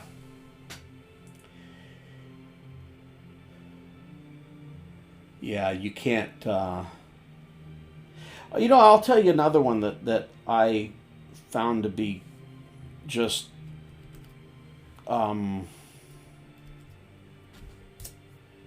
stunning when I first heard it. Actually, I've got two examples of this, and I don't know. I can't tell you off the top of my head who did either one. I kind of can. I'm one of them. In Battlestar Galactica, they did a version of All Along the Watchtower, and I can't think of his name, but the guy who does the music for Battlestar Galactica arranged it, and his brother sang it. I just can't think of the names. But another one is, and I've heard this. I mean, this wasn't done for the show. Just somebody covered the song, but I think the last episode of Supernatural they had "Carry On Wayward Son."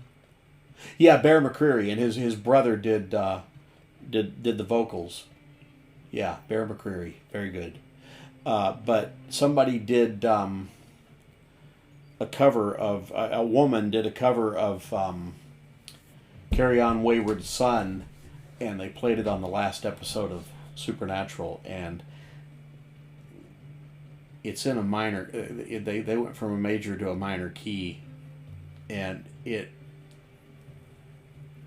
just made it so like bittersweet, you know. And that last episode is, whether you agree with how they did it or not, it's sad, and that fit so well because "Carry On Wayward Son" had kind of been a thing they touched on a few times in the series, and they were on for 15 years.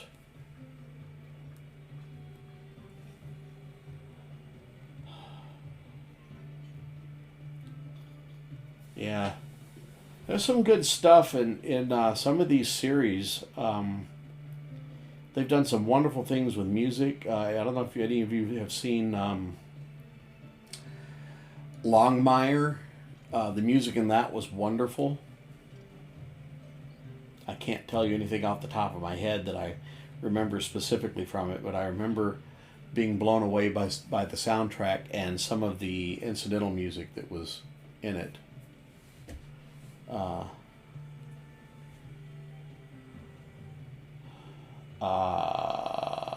A soundtrack I have used in my games before is Pitch Black. That's a really good one.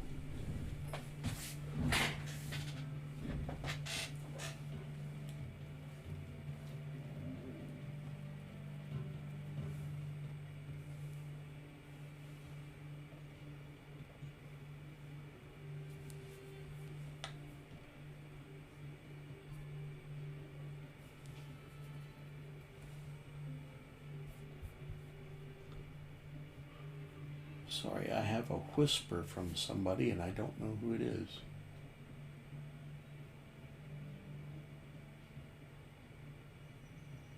Okay. Well, that was informative. It said, hi. Don't know who it is.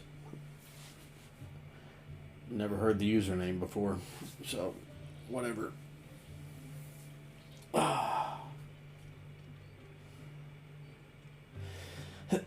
I get that. Sure. Well, I think some of the music from Snow White is not Snow White. From Sleeping Beauty is absolutely wonderful. Snow White's an okay movie. Sleeping Beauty scared me as a child. A little bit. Not like I'm running from the room, but Wizard of Oz level scared.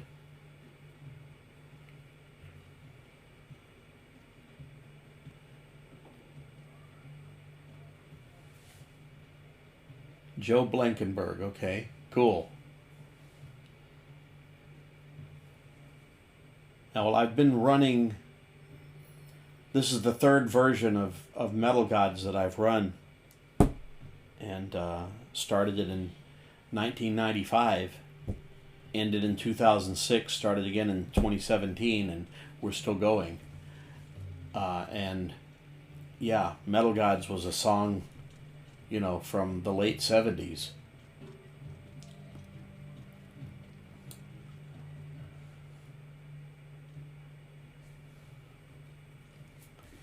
And it fits so well, especially with first edition Mage the Ascension, because that's when my game started.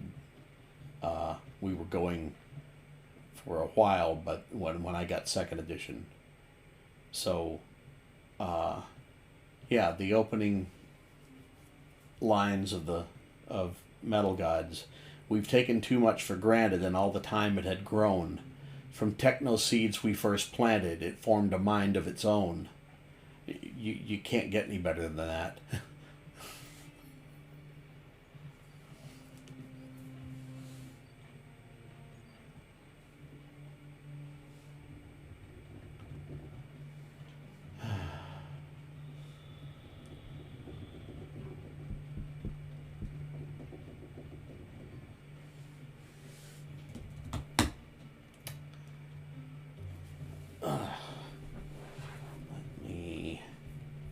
At something here. Oh, yeah. Back up, back up, back up. There we go. I was going to mention this earlier. Yeah. So I was plotting this out earlier, and I've got the whole thing, you know, I know what I'm going to do with it. There's an artifact stored in Schloss Drachenberg near Königswinter in the North Rhine-Westphalia area. Major Kurt von Gottberg and his team are on their way to recover this object in order to summon and control Golgoroth. Now, there may be some mistakes in this because I haven't gone through it again. The scourge of those who live in or pass through the mountains. The artifact is a piece of granite partially shaped into a cube with tiny 7-pointed stars carved into 3 of its sides. It measures approximately 7 inches, and it doesn't matter about that. It's encased in salt. Golgoroth is repelled by salt, so this keeps him from stealing it or, you know, destroying it or whatever. So this guy wants to use it to summon Golgoroth and use it to basically punch a hole all the way to Moscow and defeat the Russians, and then punch a hole to London and defeat the British. This thing is known as Hitmans Fluch, which means Hitmans Bane. Brigade Führer, which means Major General Fritz Tittmann, is the guy who this thing drove him crazy, basically. So anyway, it killed him in the end. So it's Hitmans Fury, Hitmans Bane, excuse me. Once I saw Fritz Titman, that was a real SS officer during World War II. I just said, okay, I know what it's called now. Okay, this PC turned NBC. The friend of mine has let me borrow for my World of Darkness game. A mage who started off ecstatic and switched to a Akashic, wow, to help him find an inner balance he very much needed. Okay. Though he kept his odd sense of humor, describing his path as...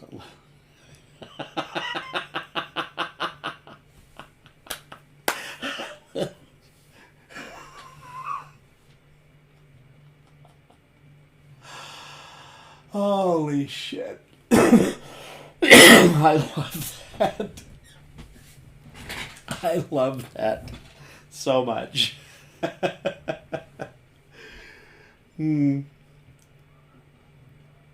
Damn. Yeah, Titman's Fluke. My players will get a real kick out of that. That's funny.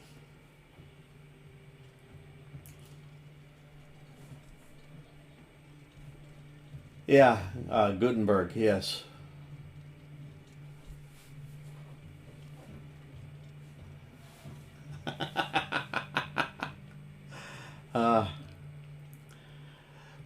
Okay, I'm just going to put this out there. I give bennies in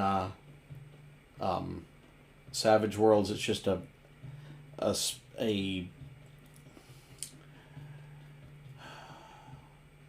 it's a token in the game that you can use to re-roll or some other things. It has a mechanical use in the game, but I will give bennies for really clever lines or a funny joke told in character, basically. This guy's dead. Titman is dead. So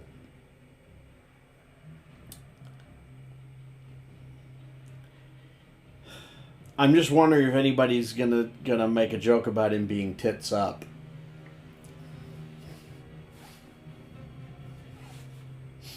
Because that would be funny.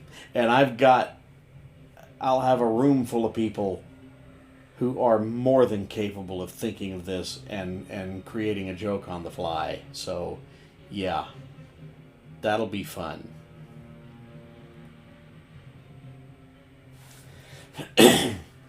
Yes, it does need to happen. I agree.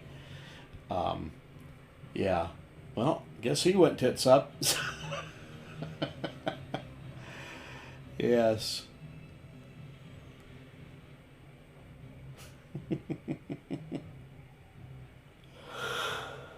Oh.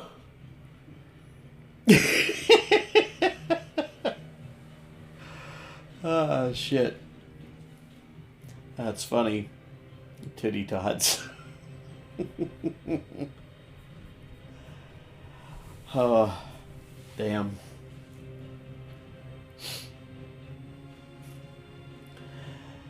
Yeah, I definitely agree. That needs to happen. I hope somebody does it, but I'm not gonna drop any hints. I'm just gonna give them this information with as straight a face as I can manage.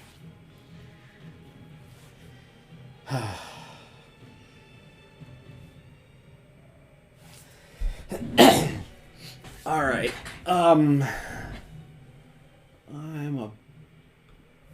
gonna read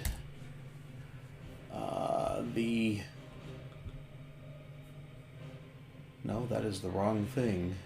I'm gonna read the second story. The one that hold on.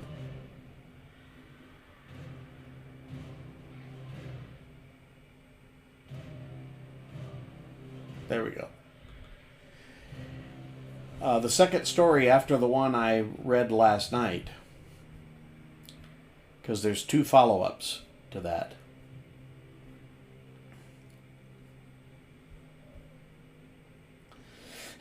So the first one was As the Pages Burn. And the next story was The Hemingway Exit. Can anybody tell me what that refers to?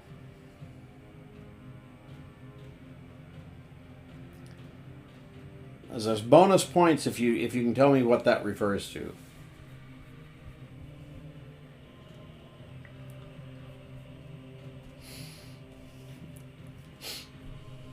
Before I read it, because I don't want to stop in the middle.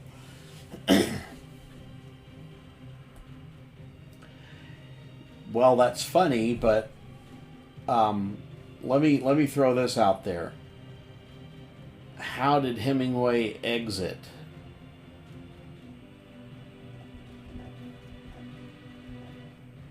It's a dark joke, I grant you.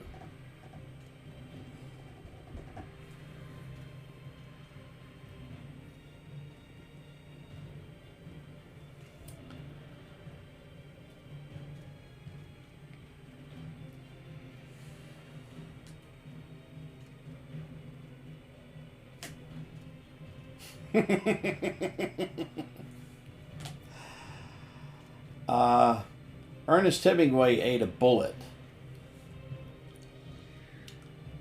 And in this adventure, people just started, like left and right, there were people committing suicide right in front of the player characters. And what the fuck is going on? They couldn't figure it out. Yes. And it ended with a guy jumping off of a like 200-foot tower. And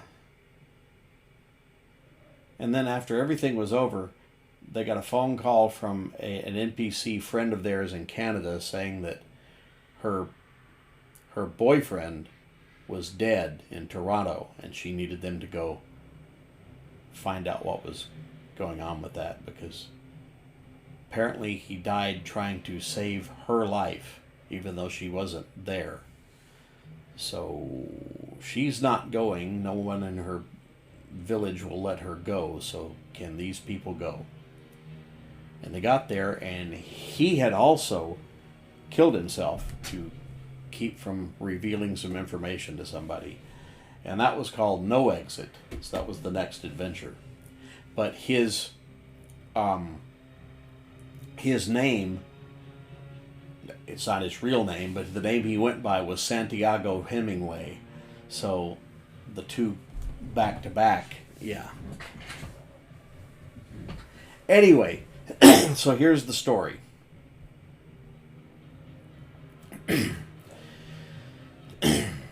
Let me hold on. We're going to turn this off. Okay. You're having coffee in the Waffle House on the south side of Fort Worth, near Seminary, when your controller, Epsilon 477, walks in. He sits at your table, across from you, signaling the waiter to bring him a cup. "How's the coffee today?" he asks. "Hot," is your only reply. The only use for coffee in your current situation is to further the appearance of normality, to blend in. You have never tasted coffee, or possibly you have but no longer remember the experience. Memories from before are hard to distinguish from dreams, and dreams have been scrubbed out of your head.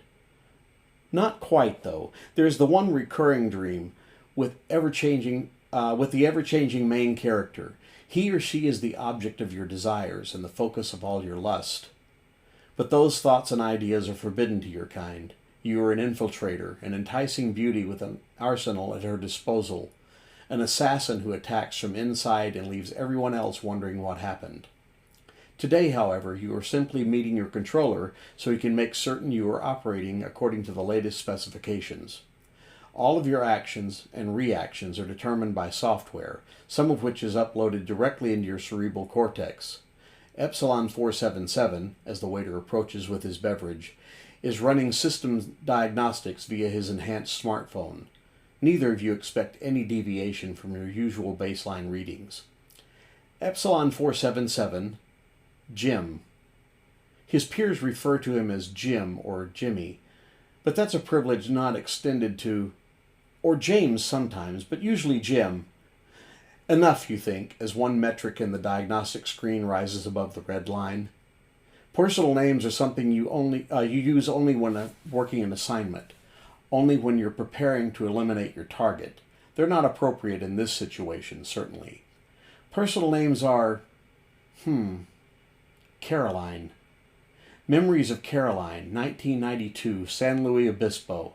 Still the most attractive single human being you've ever encountered. If only you could have arranged a short evening alone with her, alone without the system monitors in your head.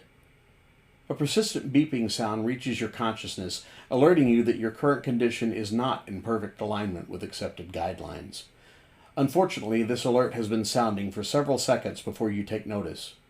Unfortunately, Epsilon 477 has been calling your name for the same time period, also without your notice, until now.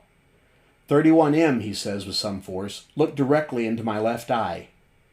You do as ordered, watching the tiny embedded red light pulse in a predetermined pattern. You wait as this pattern triggers a reboot of your secondary and tertiary systems. You prepare yourself as the moment gets closer, the moment when any emotional reactions are wiped from your conscious thoughts and you are once again left clean, perfect, ready for your next assignment. You're not right, says your controller. It's only then that you realize the reboot is rebooting. Something is out of alignment.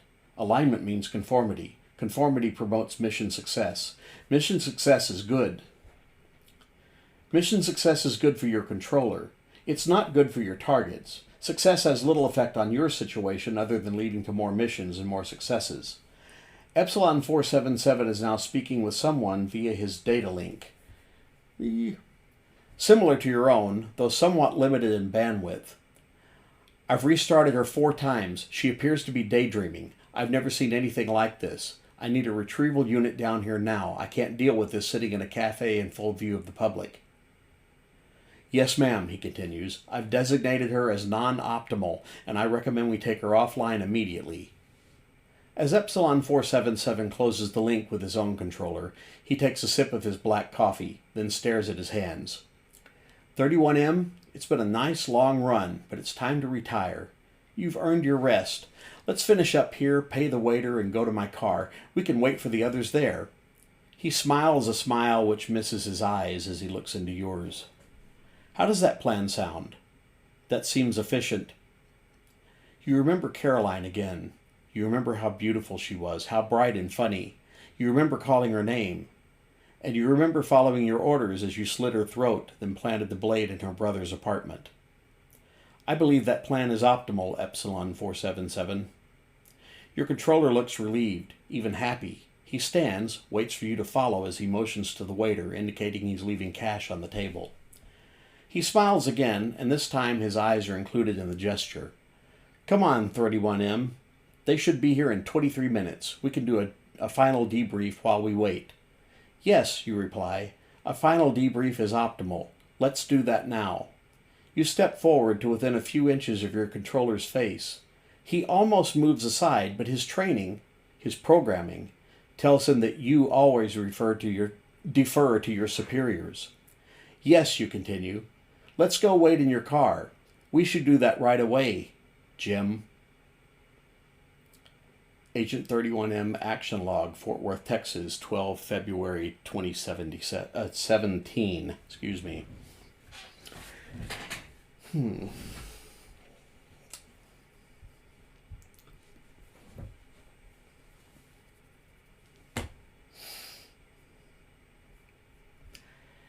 Writing in second person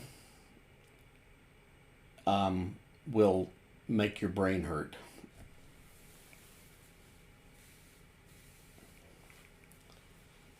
Thank you.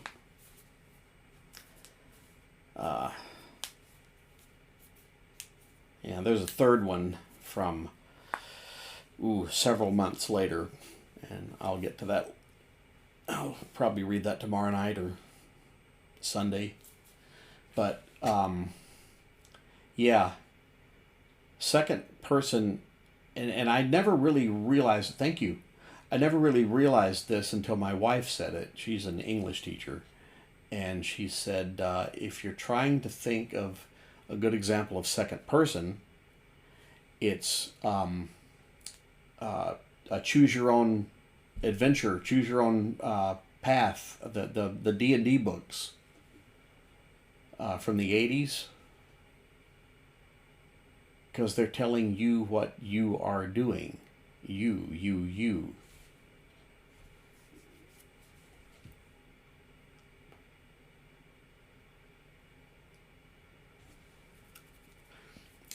I was a music major in college for about that long. And then I realized that being a music major didn't have a hell of a lot to do with playing music, so I quit. Oh, I mean, I changed majors. I quit being a music major, and I became an English major. But it has served me well. I've been a writer for a newspaper. I have done typesetting for literally hundreds of clients in North Texas. I edited all of my wife's papers when she was getting her master's degree. But I never graduated college. I've taken 3 or 4 tests to see, what level do you read at, and not like some crap I found on Facebook or something. But I think Princeton had something several years ago. Test your reading level, and I read at a PhD level, which makes sense because I also edited my mother's papers when she was getting her PhD. So, I'm an English major, and I hate grammar because it's math, and it is. It just doesn't. It's math. It's broken math, is what it is. But I can't, off the top of my head, tell you what all of the parts of speech are. I'd have to look it up, but I can write a paper that doesn't have any mistakes in it. So, I think the best thing, though, for me, for writing, is that I have a good ear for how people talk, how they use words, how different people put words in different parts of the sentence, how people use slang differently. And watching streamers helps with that as well. Especially since I'm 61 and I have to write for characters who might be in their teens or 20s, and picking up slang that isn't second nature to me is helpful. I don't believe I've written a character that has used the word poggers yet, but I'm sure it's going to come up.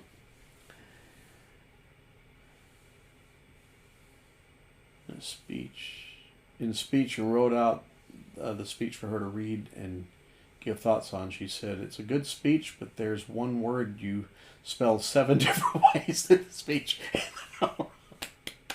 Yes. Yes. That's excellent. I've got this thing, and I'm not dyslexic, but I got this thing where I'll write a word, and it's like, okay, that doesn't look right, and I'll go check, and oh no, I spelled it right. But about maybe 30% of the time, I'm correct in that it's wrong. So I was correct in checking, But yeah, Spelling was never my forte, but I've just kind of learned it by rote.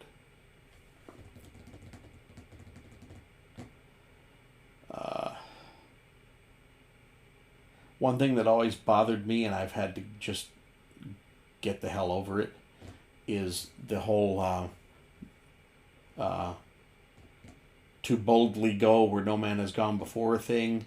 Yeah, that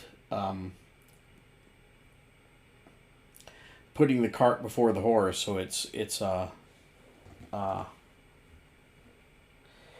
shit, I can't think of an example off the top of my head except boldly go. I hate it, but I've actually started writing it sometimes. So it sounds like somebody talking, notably somebody who isn't me. Oh, I know. You're right. And I think the worst one was I couldn't decide one day how to spell there. Their was the one I was looking for. Is it IE? Is it IRE? Is it just, it was not working for me. And this was years ago, and there wasn't any spell check or anything on the software I was using. And so instead of looking it up in a dictionary, because I would have had to actually go pick up a dictionary to do it, I did, upon reflection, the most logical thing I could have done, which is delete the whole thing and then, without thinking about it, just type it. Because your fingers already know how it's spelled. And I was right. Oh, God.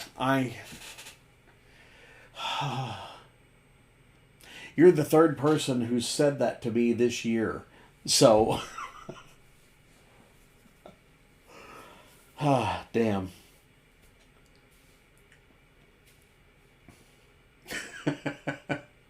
There's an episode of Buffy the Vampire Slayer where in season 6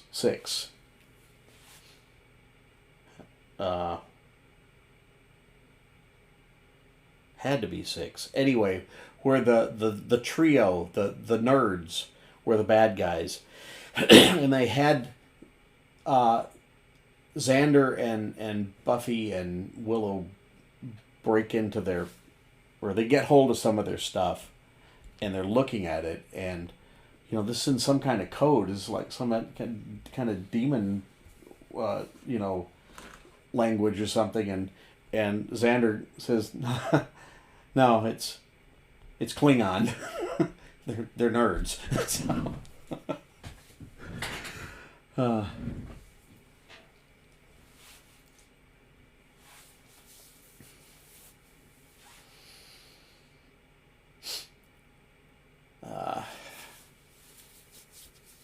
what the hell? I'm going to go ahead and read the last one. And then I'm probably going to get out of here. But here we go. So this was several months later. And the adventure is called Ivory Tower Part 3.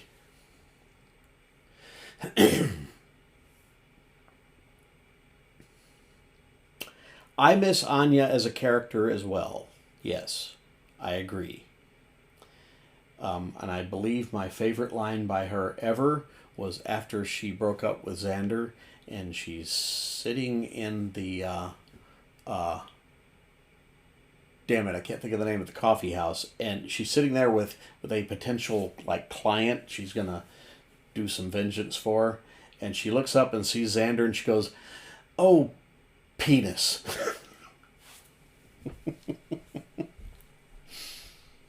Okay.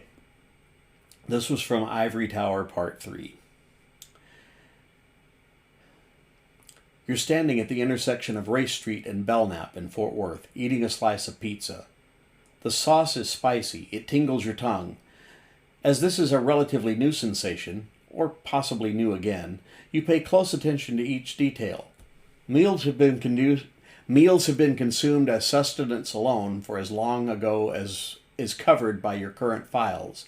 So, this delicious pizza is a tasty treat. Across the intersection is the office of Kate Jensen, private investigator and Bastet.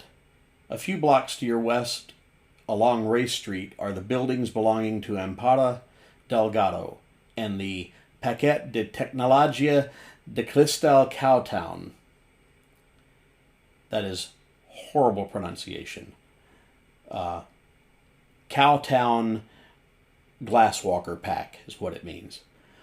Together, the inhabitants of these two sites keep the crime in the area under control. There hasn't been a mugging near here in very many months. In fact, the only real violence within 11 blocks of the Cowtown Pack's facility has been initiated by other players in the so-called Ascension War, primarily the Technocratic Union, your former masters. Your current assessment of Empada Delgado, Nina, is that she could become a valuable asset, assuming she can be trusted. Some of her pack are a bit more trustworthy, while others may prove less so. You have determined to take the good with the bad, should it become necessary to align yourself with the Garou. In the very near future, it may be prudent to approach Nina, perhaps in private, perhaps as some sort of offering, perhaps with wine and soft music. Strike that. Should the opportunity arise, contact will be made in a professional, business-like manner. You will explain your place in the vast puzzle that is the Technocratic Union in North Texas, and how that position, or former position, may be of benefit to the Cowtown Pact and their allies. Just then, to your right, you spot your target, Epsilon 451, as she calmly walks past Miss Jensen's detective agency, recording on her advanced smartphone any and all radio signals leaving the building. Turning around to walk back the way she came, and intent on her work, she does not notice you crossing the street. She fails to spot you circling around to walk behind her, and she makes not the slightest sound when your blade pierces her spine at the base of her skull. You catch her body, preventing her from falling to the pavement between buildings. As you lift her into the dumpster, you take the last bite of the yummy pizza from Mamma Mia's, savoring the taste of jalapenos and banana peppers, then use both hands to close the lid. It's nearly 6 p.m. Trash pickup for this unit is not scheduled for 2 more days, and no one is likely to deposit anything in this dumpster until tomorrow, leaving you plenty of time to retrieve the body of this horrible woman, of this enemy agent, later in the evening. For now, you walk west to Taqueria Sanchez. Time to sample the delicious-smelling food there, whilst assessing the Garou up close. Yes, you could possibly assess some of them at very close range indeed. Wouldn't that be fun? 31 Mary Mission Log, Fort Worth, Texas, 30 July 2020.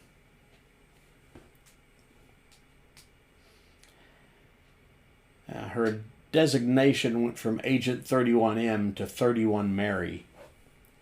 And I haven't written any more, but this actually turned into a usable, very fun NPC in my game. It was a hell of a lot of fun. What did I just miss? Favorite lines of hers? Yes! Yes! Yes! I love that line. And the way she said it, too, was, oh, why can't you just masturbate like the rest of us? It was so matter of fact. Ah, God damn it. It was such a good character.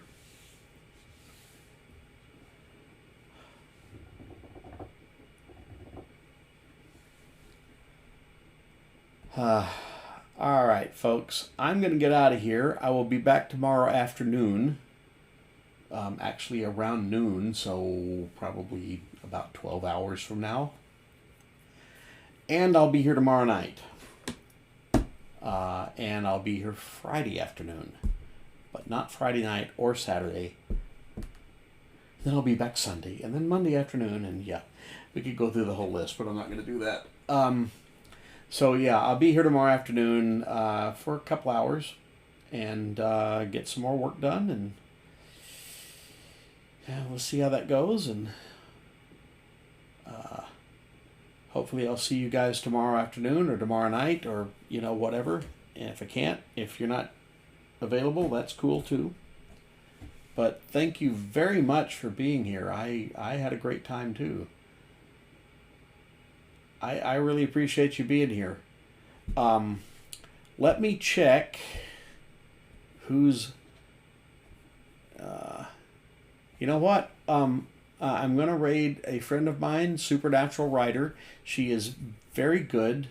She's even though this is not specifically what her name implies, she is damn near an expert on the TV show Supernatural.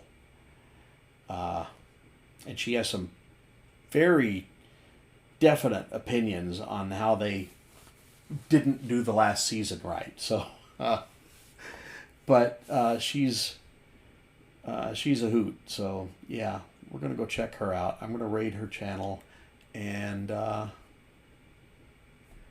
actually make sure I'm not seeing just an artifact. Oh no, she's actually there. Good. All right. So please join me in raiding her channel.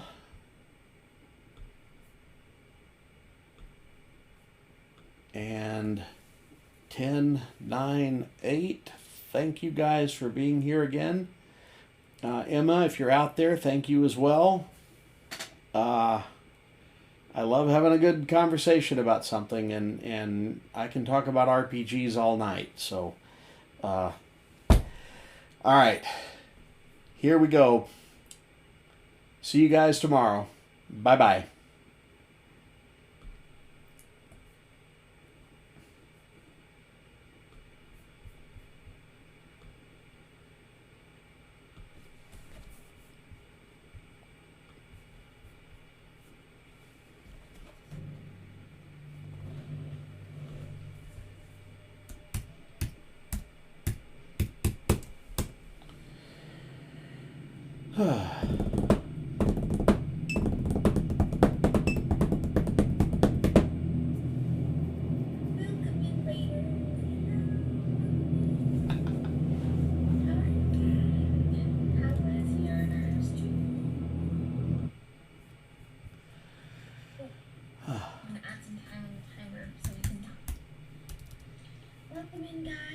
We're currently working on some projects. These are the commands if anybody wants to join. Thank you so much for bringing this storyteller. I appreciate it. I hope you had a good stream. And guys, please go show some support to our raider, okay? Do it. Okay, I'm not quiet again. Thank you again so much for the raid. I appreciate it.